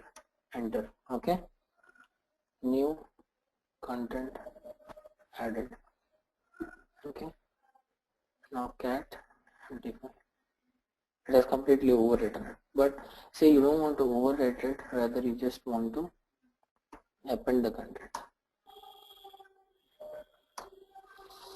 Alright, the file is ready now. Okay, so I want to show you some basic usage of this command first. We'll start with that, and then gradually we'll move to other features that are available. Okay, so here what this command would help you do is it will try to filter the content of the file. Say you want to display some specific fields present in the file, so this command would help you do that. Okay, so if you see here, right, I have created this content in the form of rows and columns. Okay, so this is one specific column, this one, so this is tab separated. All right, and this last line here, it is space separated, and some more content here. Okay, so using awk, what I can do is say the field separator, I would keep it as space. All right, and then inside I'll say print $1. So let me explain these fields now. So I'm telling the awk command that in this particular file, look for field separator called as space. Field separator means this is one field, this is another field. Okay, in between these two fields, something like that is your field separator. Okay, look for this field separator and then print me $1. That means the first value that comes before the field separator. All right, there you go. So what it does is it will mainly search for space. Okay, though this is a tab, so it does have a space here, here, here, Alright, it doesn't have a space till the ending, so it has printed everything prior to that and here. So in this particular file, look for this field separator, okay, and whenever you find that field separator, print me $1. That means first value that is there that comes before the field separator. Let's take another example, okay. I'll go to 2. Now check this, and there is only one value here, okay. So after the field separator there is no variable, so this field is empty. Then comes content. So this is how you can filter or make the command print specific values from the file. It's not just about space. Here you can give /t, that means tab separated values. It will print the tab separated values, or okay, see here I've used a tab separated and I want to print the second one. Alright, so this is tab separated. The second one is this field 1, 3. There is no tab in these two lines. Okay, yeah. Now what additional things we can do is you can also mention words here. Say I want to mention called content. Okay, so it will search for this word content as a field separator. Okay, and if you say print 2, so this is content. Whatever lies before it would be $1. Whatever comes after content would be $2. So that is 12, 34, 67. Similarly, it has also printed some additional content from the second line there. Okay, so whatever comes before the field separator would be $1. Whatever comes after would be $2. So this is how it is. So like that, you can also mention this one. Okay, see here it is. So whatever comes before this would be $1. Whatever comes after this will be $2. Okay, so that is how. So mainly this command would help you in order to perform operation like data processing.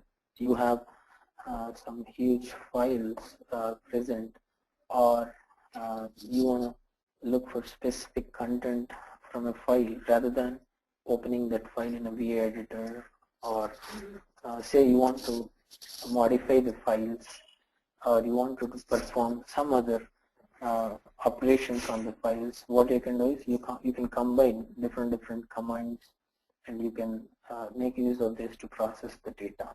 Okay, so let's move on to our next command, that is grep. Let's see the man page ones. So what is grep? So grep command, there are some more additional commands having features similar to grep. They are egrep and fgrep.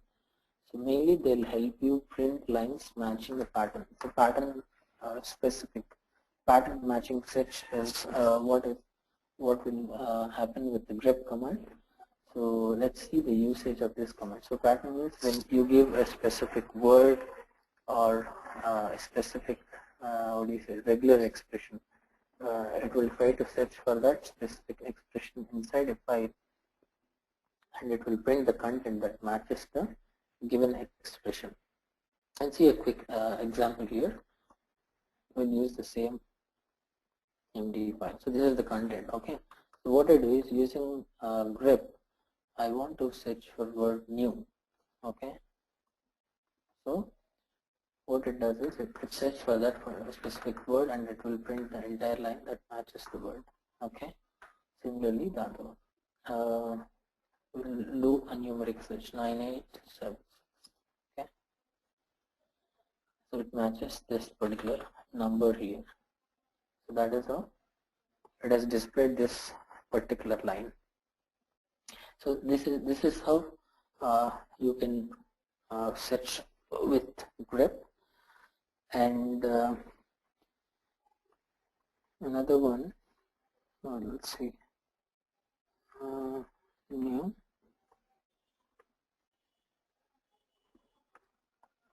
content. There you go. So we have seen the grep command. Grep basically what it does is it will search with a single word. Okay, say I want to do a multi-word search. Here I want to display the lines that contain either this or this, okay, or combination of both. So what egrep does is it will search for this word as well as this particular word, and whatever matches it will try to display that content for you. So if you see the content of the file, so this is how the output comes. So it is displaying the lines that contains this word. It is also displaying the lines that contains this, and also the one that matches the word. So this is one of the example of egrep. So you can check other details by looking into the man page. Okay, so here, so this is the format of the command grep options. What is the pattern, and then the file name. Okay, so try making use of additional arguments other than the ones we have discussed in the class. See how you are getting, whether you can make use of the arguments properly or not. Okay, so these utilities are pretty much helpful with data processing. Okay, some of the arguments that I would like you to try are -c, that is the count command, which will basically help you which will give you the number of matches. Say you are searching for a specific word in a file, so rather than displaying the lines that match the word, I want to know the count of the number of matches that it has made. So what I'll do is I will use grep -c as an argument. So rather than displaying the lines, it will only display the count. Say four times this word has occurred, so 4 lines have matched, 5 times, 10 times, like that. Okay, so -c is one of the important arguments, and you can also try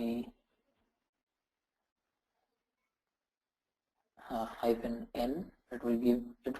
So along with displaying the line, I also want to display the line number. Okay, then you can use -n as an argument,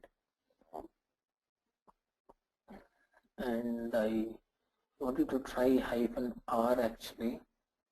So rather than grepping for a word in a specific file, what you can do is you can search for that word in an entire directory structure itself. Say there is a directory with a lot of subfolders and files. Okay, so there is a use case when you want to search for a specific word in all the subfolders. I want to display all the files or the content in all the files where this specific word is present. Okay, so then what you can do is you can use the -r option in doing a recursive search of that word. See -r, read all the files under each directory. Recursively means one after another, going deep inside the folder structure, and then it will display the content that is matching it. So just initially try with this few options, like the basic grep command and then egrep command, and using -c, using -n, using -r. Okay, so just to get you started about how this command works and to understand the benefits of these commands. And as I've mentioned, the basic usage of the awk command. So awk is in fact altogether a programming language. Okay, you can write just like shell scripts. You can write awk scripts. Okay, and awk scripts, they do have a specific what do you say syntax. Okay, an awk script is made up of a begin statement, a body, and an end statement. I mean, if you go to big awk scripts, which will serve some additional use cases or the features, you will get to see all these kinds of syntax or the format of the awk script. And for basic use cases, you can simply go ahead with the field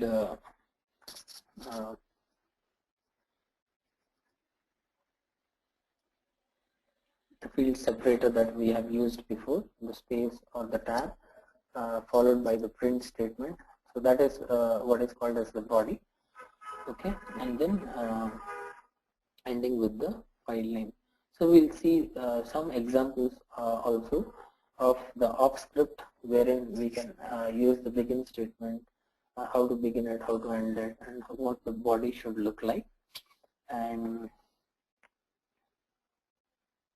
okay, here you see multiple body actions can be executed by separating them using semicolons. So we have seen an example where we have printed only one specific column. So there you can give multiple arguments like print $1, comma $2, $3.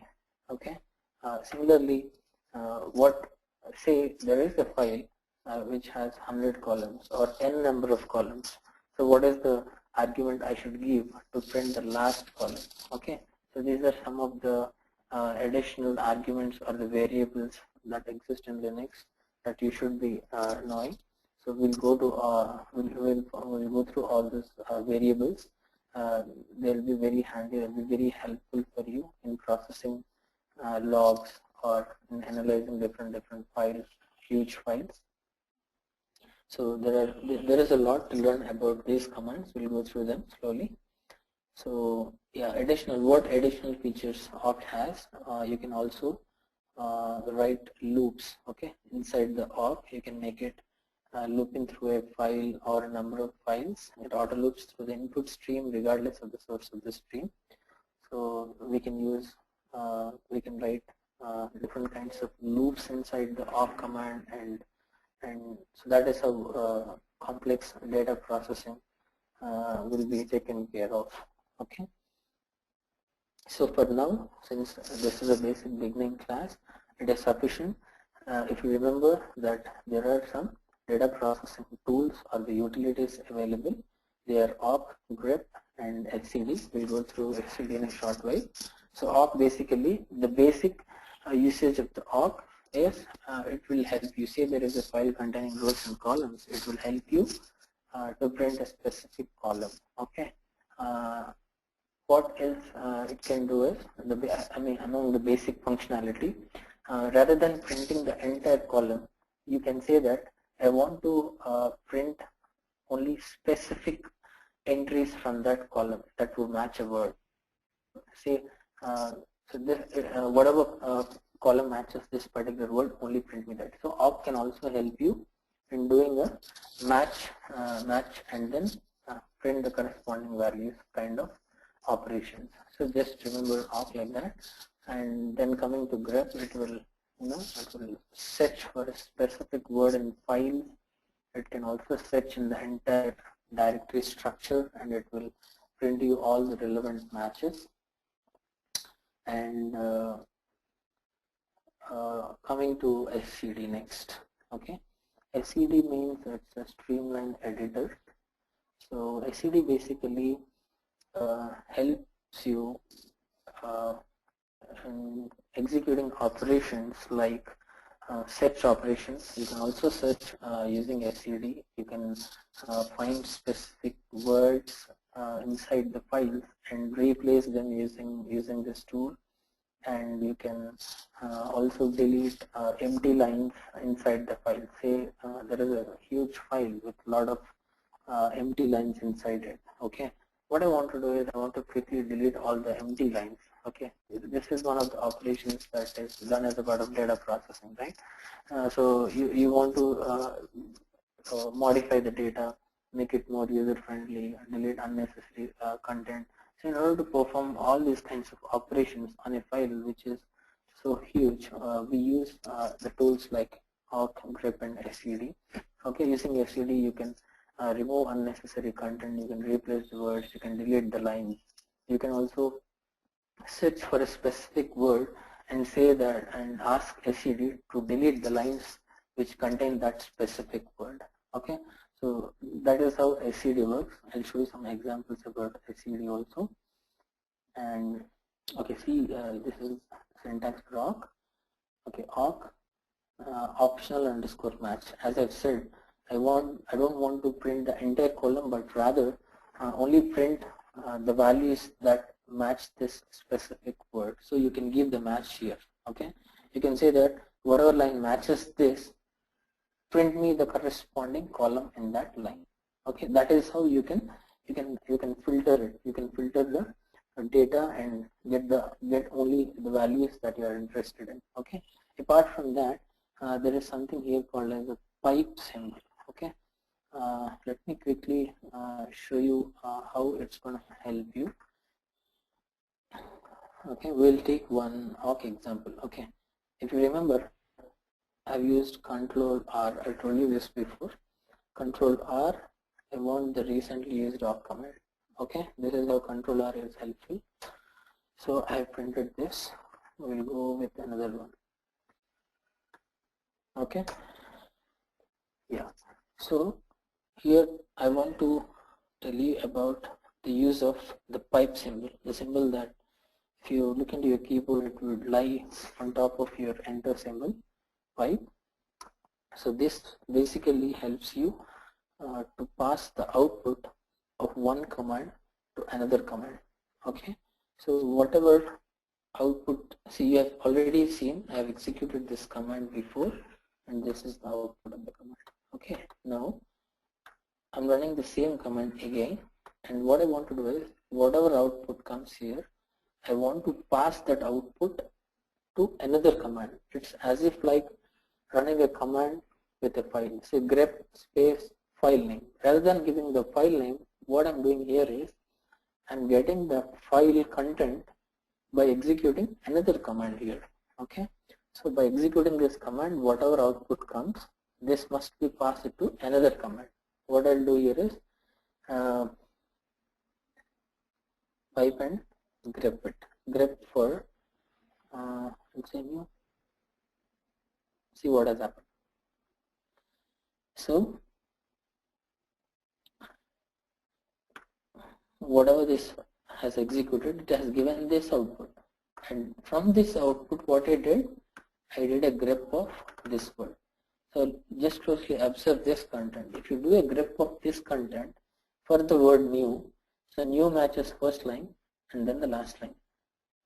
Right? These are the only two lines that are matching. So this is how pipe will help you. Like this, you can add multiple pipes. You can keep on adding and you can filter the data. Say again, what I'll do is I'll grep for number 34. So here, this output will be passed to this grep. Whatever output comes here, it will again be passed to this. Like that, we are piping and filtering the content. So as I said, awk is also used to search with a specific word and then print the corresponding columns. If you can see here, this is one fine example where the user is trying to search with a word called INI, and then he is trying to print everything that matches this particular word. So we have used an example where we have specified the column that we want to print. Rather, if you just print, it will print everything that matches this specific word. Okay. Okay. The next one. If you see here, right? As I've said, using awk, we can perform multiple kinds of operations. We can loop in, we can do a grep kind of operation, that means pattern matching operations. And here is another example where we say that I want you to look for a word called Linux in column 2. So rather than searching the entire file, I want you to search all for this particular word only in a specific column. Okay, so whatever line that matches this word in that particular column will be printed here. So you can like this you can perform multiple operations. Say I want to match a word called X in column 1 and a word called 2 in a different column. So you can club multiple requirements into a single awk expression. So that is the beauty of that tool. So a lot of operations, so a lot of complex operations can be performed using awk. Okay, here is another example. Awk, this matches this particular number, var log messages. So usually under the var folder, all the system generated logs will get generated. So also please try to just go to that var folder. You'll get to see different subfolders inside that logs folder, and different whatever processes that are running in the system. For each process, some specific folders would get created on that name, and inside those folders all the relevant logs related to that process. So say in your system as an administrator you found that some process is not running as expected. Okay, so the next thing what you do is you need to check the logs, because logs contain all the errors related to that process. The time the time at which the process got generated, what are the operations the process is performing, and what are the kinds of errors that process is generating. All the information would be available in those logs. Okay, just for your information sake. So please look, see the logs and what is the format of the logs and all. It would be helpful for you. So here awk command has been used on one of those logs wherein a specific field has been matched with the number. Okay. Okay, next. So this is about the grep that we have already seen. So please go through the man page for the arguments that I mentioned before, and try to use other arguments also.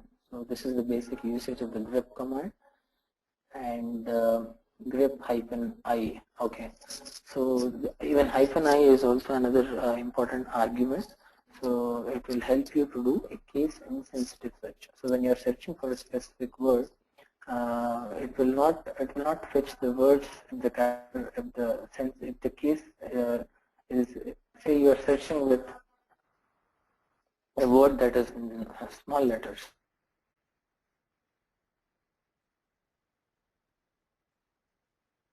That please bring all the words irrespective of the case. Okay, if you want to do such kind of search, you need to specifically mention as an argument -i. So that is also one of the important argument you need to practice on. And -n, this is something which we have already seen to print.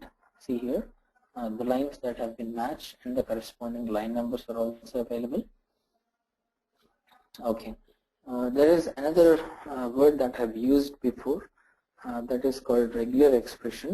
So regular expression is altogether a different topic, but here this is a very basic example to make you understand what they are all about. So basically regular expressions are a set of characters, or I can say characters or numbers and alphabets that would help you to define range, or to define all the corresponding matches. Okay, see here grep, inside the braces I mentioned 0 to 9. That means it is trying to match numbers from 0 to 9. So rather than mentioning all the numbers from 0, 1, 2, 3 till 9, what we can say is we can simply say 0-9. That means it is an expression that is used to represent the range of the numbers. Like that we can, so this kind of syntax will be used in regular expression. So rather than using say 100 words, what we can do is we will pick the common alphabets or numbers in those words, and then add some special characters to that word, so that a single regular expression will match all the 100 characters. So I'll show you some more examples dash. Okay, ls. See here, ls m. Now see here. So this is here I have said ls m star. Star will match everything that comes after m. Okay. So I want to print all the folders that start with m. So m star. So it is gonna display everything like that. Okay, you can try another one like star r. Okay, so it is user USR and BR. So this is how regular expressions are represented. Okay, so you can even use these kind of special characters in order to do a grep for the content inside the file. So here it returns the lines containing at least one number. So whatever line contains one number, so lines with only alphabets will not get written here. So we can make this regular expression more and more complex in order to it all depends on the use case, on the requirement basis, but we will see a few more examples on how to use this. Okay, so just okay. So RPM, okay. So if you take RPM is Red Hat package manager. So basically, it will you might have, if you have worked on Linux systems before, you might have seen Linux packages which end with .rpm. So basically, it is a package format. So RPM basically is used to see the list of packages installed in our system. It would also help you to install the packages, new packages in your system. So there are a lot of advantages, a lot of features for the RPM command. But there is another command in Red Hat that is called as yum, which is a package manager. So we'll go there soon. So rather than so RPM is mainly used for installing individual packages. Okay. So usually in Linux, every package is associated with dependent packages.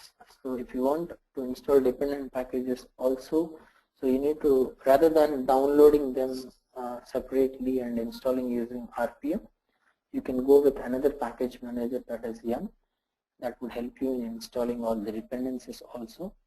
So for now, RPM, just remember RPM as a tool that will help you to install the RPM packages, and it will also help you to list all the RPMs that are currently installed in the system.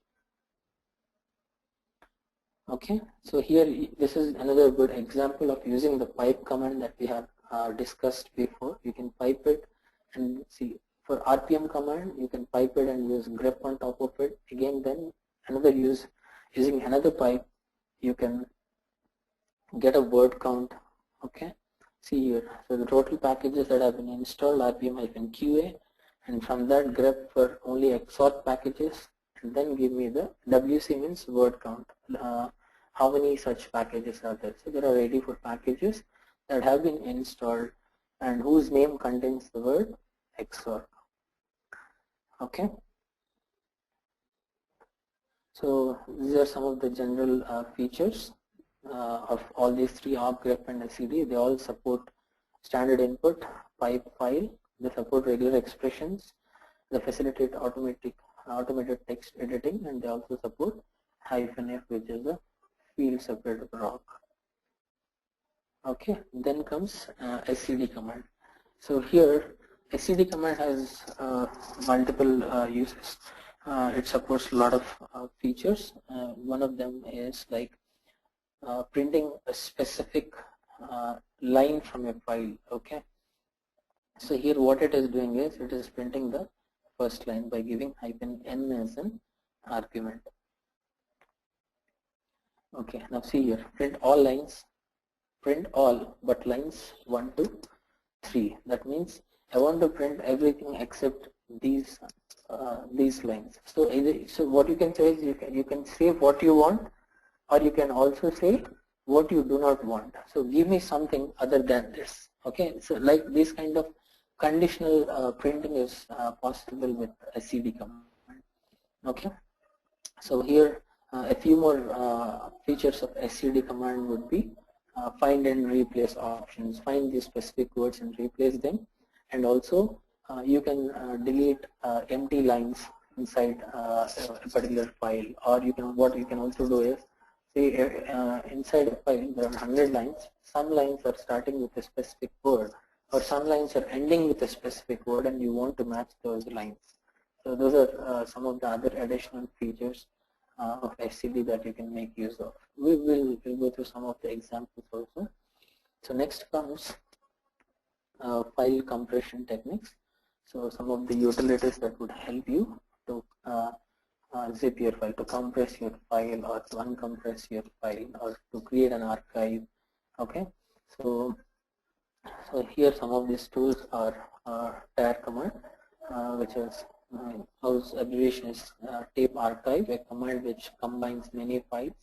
So if you have some 10 or 15 files, you wanted to completely make an archive, so that, so generally these commands are helpful when you want to copy some huge files or folders from one folder to another, one machine to another system, another machine. So to copy your files inside your network.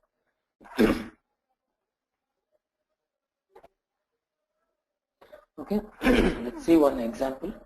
So this is the tar command -cvf. So this is how the resultant archive should look like. Archive file name .tar, and this is the path where all the files are present.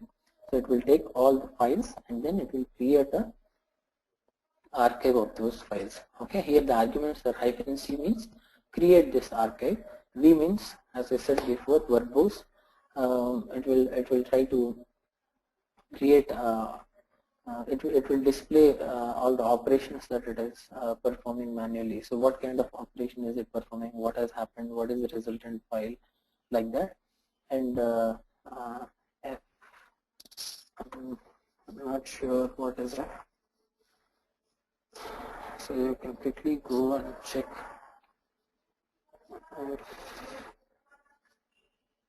Okay, it's just that use archive file.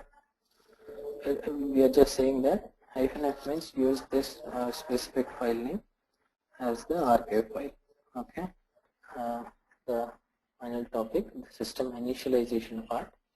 So here the main subject is GRUB, and then we have the corresponding configuration file called grep.conf. Okay, so GRUB basically stands for Grand Unified Bootloader. Okay, if you take Linux systems, the old Linux system, somewhere Red Hat 3 and all, you have a bootloader called as Lilo, L-I-L-O, I guess. It's Linux loader. Okay, gradually it has been upgraded to GRUB. Okay, so as a part of the system booting process, system initialization process, GRUB plays a very vital role. So if you can see here, basically BIOS, basic input output system. So as a part of the system initialization, the CPU looks for instructions starting at a specific address, which happens to be where BIOS resides. Okay, and then you'll have the power on post process, power on self test, where it will check whether all the devices are getting power or not, and then the bootloader will start loading the MBR of the boot partition. MBR means master boot record. So okay, so the booting process will basically start by loading the MBR. Okay, after which it will further load the main kernel image, okay, into your RAM. Once it is loaded, the initialization would get started. Okay, so here it is, GRUB means Grand Unified Bootloader. It is responsible for the initial kernel loading at the boot time. So it will load an image of the kernel during the boot time. So using GRUB, an administrator can control what kernel is loaded, what options are passed to the kernel, as well as the initial RAM disk configuration. I mean, when you start your system, at some point you would get to see this screen. So this is the screen wherein, say if you have multiple operating systems installed, you'll come here where you can select the operating system. You can change it and you can install the operating system that you want to install. Or you can also do is you can maintain installing a single operating system. You can have multiple kernels installed in it. So when you start your machine, you can select the corresponding kernel that your operating system has to take, and then you can start your operating system. Even from this prompt itself, you can even log in into other run levels into your system. Run levels in the sense single user mode, kind of safe mode in Windows. So this is the prompt which is going to be very useful for you in order to perform admin tasks inside a network when you work in an organization. Okay, so these are some of the options which are here. So if you come to this place, after coming here, you will be selecting the kernel that you want to modify or work with, and then if you want to make any additional changes, these are the commands which will be displayed at the bottom of the screen here. You can go through these options and modify the changes, whatever you want it to be. Okay, and then the next thing is the grub configuration file. So these are some of the parameters in the grub.conf. We'll go brief into this. So for now, just remember what exactly is grub. So what exactly is grub? How does the booting process happens? How does the initialization starts? Starting from BIOS, going on to the post process, and then loading the MBR on the first partition, and then loading the image of the kernel, and then you will get to see the page. The first, it's not the welcome page. It's the grub. So the grub page comes first, where you will select the corresponding kernel and load it. Okay, and then there is a folder inside etc called as init. Init folder contains all the system initialization files. Okay, we'll get to see the contents of this folder. It has a lot of files. So once the kernel gets loaded into the RAM, then the first process that runs in a Linux machine is init. The folder name is init, as well as the process name is also init. Okay, so if you search for a process ID called as 1 in your Linux box, you will see a process called init. So it is called as the parent of all the processes in a Linux machine. We'll see that process. So that runs. It will try to load all the files, all the services. It will start all the services which are present under etc init folder. These are all the system initialization files. Okay, and then in Linux box there are different run levels that are present. Okay, so when I say a run level, what it means is, so as we have discussed before, we can have only command and interface. We can install a Linux box without GUI. Okay, so that is called as a single user mode, where there will be no graphics. So the CentOS instance where I've been showing you demos, it is a GUI. So GUI basically refers to run level 5. So my system is running in run level 5. So graphical multi-user with networking. Okay, so if I don't want graphics, usually servers are run in the single user mode or without graphics. Okay, and then you can have other run levels depending on the use case. You can log in into the run levels and perform the corresponding operations. So apart from the run levels, there are other two. I mean, even they are also part of the run levels. They are called init 0 and 6. So as a root user, you can run the init command itself with these arguments. So if you run init space 0, my system will shut down. So init space 1, the system will restart.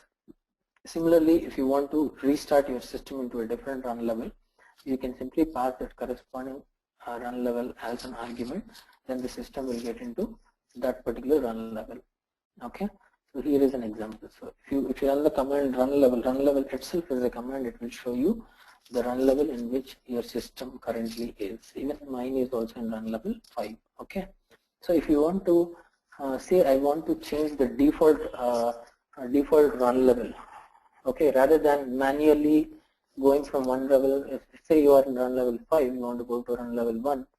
So rather than manually going, right, every time you start your system, you want the system to start in run level 1. Is there any configuration file where I need to make the changes? Yes. So there is this file called init tab, which is again under etc folder. So if you open this file, you will get to see the default options wherein which if you change, you will log in into that corresponding run level. Okay, just take a look of this file. So this etc init.d is the folder that contains all the services. So even if it is related to your network, it contains all the services. This is the service command. We'll make use of this command in future classes. For now, just remember that init.d is the folder that contains all the initialization files. Not only that, it also contains all kinds of services which are currently running in the system. It also contains the services that are currently stopped or that we can run in the future. Okay, so all the services are present inside that particular folder. Okay, these are all some of the examples of services: SMB, HTTPD, XINETD. We'll go through all these services in detail. So what the service is, so what is the use of this service, how to install this service. Okay, so there are two different ways basically. So either using command line, you can start and stop the service, or using the GUI. So this is the command. If you run, it will open a tab for you where you can select the corresponding service that you want to run, and then you can make any other modifications related to the service. So there is always two different ways, using GUI and CLI, but I prefer using the CLI. That would be beneficial for you throughout the admin job, if at all you start working on foot. Okay, yeah, so this is the etc.d. So, and apart from etc.d, there is another folder over there that starts with this convention rcx.d, which corresponds to the run level. See, as we have discussed, there are multiple run levels. Corresponding to each run level, there will be a copy of the services. Okay, so 5 run levels are there. For each run level, there will be a folder name with that run level, and inside that folder, you will have all the services. Same copy of services will be there for each run level. So when you are running a particular run level, it will try to start all the services which are available for that particular run level. Okay, so this is how the folder convention is, etc rc5.d. So it contains all the services that are applicable for that particular run level. You might think, why is that the services are different for run levels? Yes, they are different because I might only want to run specific set of services in graphical mode. If I want to do some admin work, I will log in a different run level where I don't need any of the services. I might only want to modify some config files. So why would I keep services running? It is of no use, right? It doesn't make sense. So I want to keep specific set of services in specific run levels. So accordingly, the folders will be there, and the files and the services are also present inside those folders. Okay, you can get to see, if you go to this particular folder, you will see files in this particular format. See, there are a lot of services here, but one thing if you observe, there are services that start with K and there are services that start with S. Okay, so if you see here, services, the names that start with S refer to the services that will start in that particular run level. Okay, and services that start with K, these are the services that will be executed when you shut down your system. Okay, it's as simple as that. So when the system starts, it has a set of files starting with S. It will look for these services and it will start all the services. When you shut down your system, it will go and fetch all the services that start with K, and it will try to stop all these. It will try to execute these services. So basically, this is how a system starts. These are all the set of operations that happen when a system starts, and the other rest that start with K, they are executed. That is how a system gets shut down. That is how the system gets stopped. So these are all, they all come under the initialization part, initialization of the system. You can also get to see all the processes under init.d folder. So as of now, just take a look about these processes. We'll discuss more in the coming classes about all these processes. So yeah, so I've said that in every run level there will be a specific set of services that you might want to activate or you might want to run, right? So how do I perform that operation? It is with the command chkconfig. Chkconfig will help you to enable a service in a specific run level. Okay, so when we are going to install the services, we'll make use of this command. We'll see what services are currently active in which run levels, and then we would also see how to activate the services in other run levels. Okay, so this is one sample example. We'll perform these operations. So using chkconfig, he has listed this particular service. It will say, okay, in this run level this is off, this is where it is off, this is where it is on. We can also modify this using the same command. Okay, this is how we will set the values. We will go through this command more when we install the services. We'll be downloading the packages, installing the service, making the service available for different run levels. So dash is responsible for the initial kernel load at the boot time. So as we have just discussed, it's the grub that is responsible. Grub is the bootloader that is going to help you in loading the kernel in your system. Okay.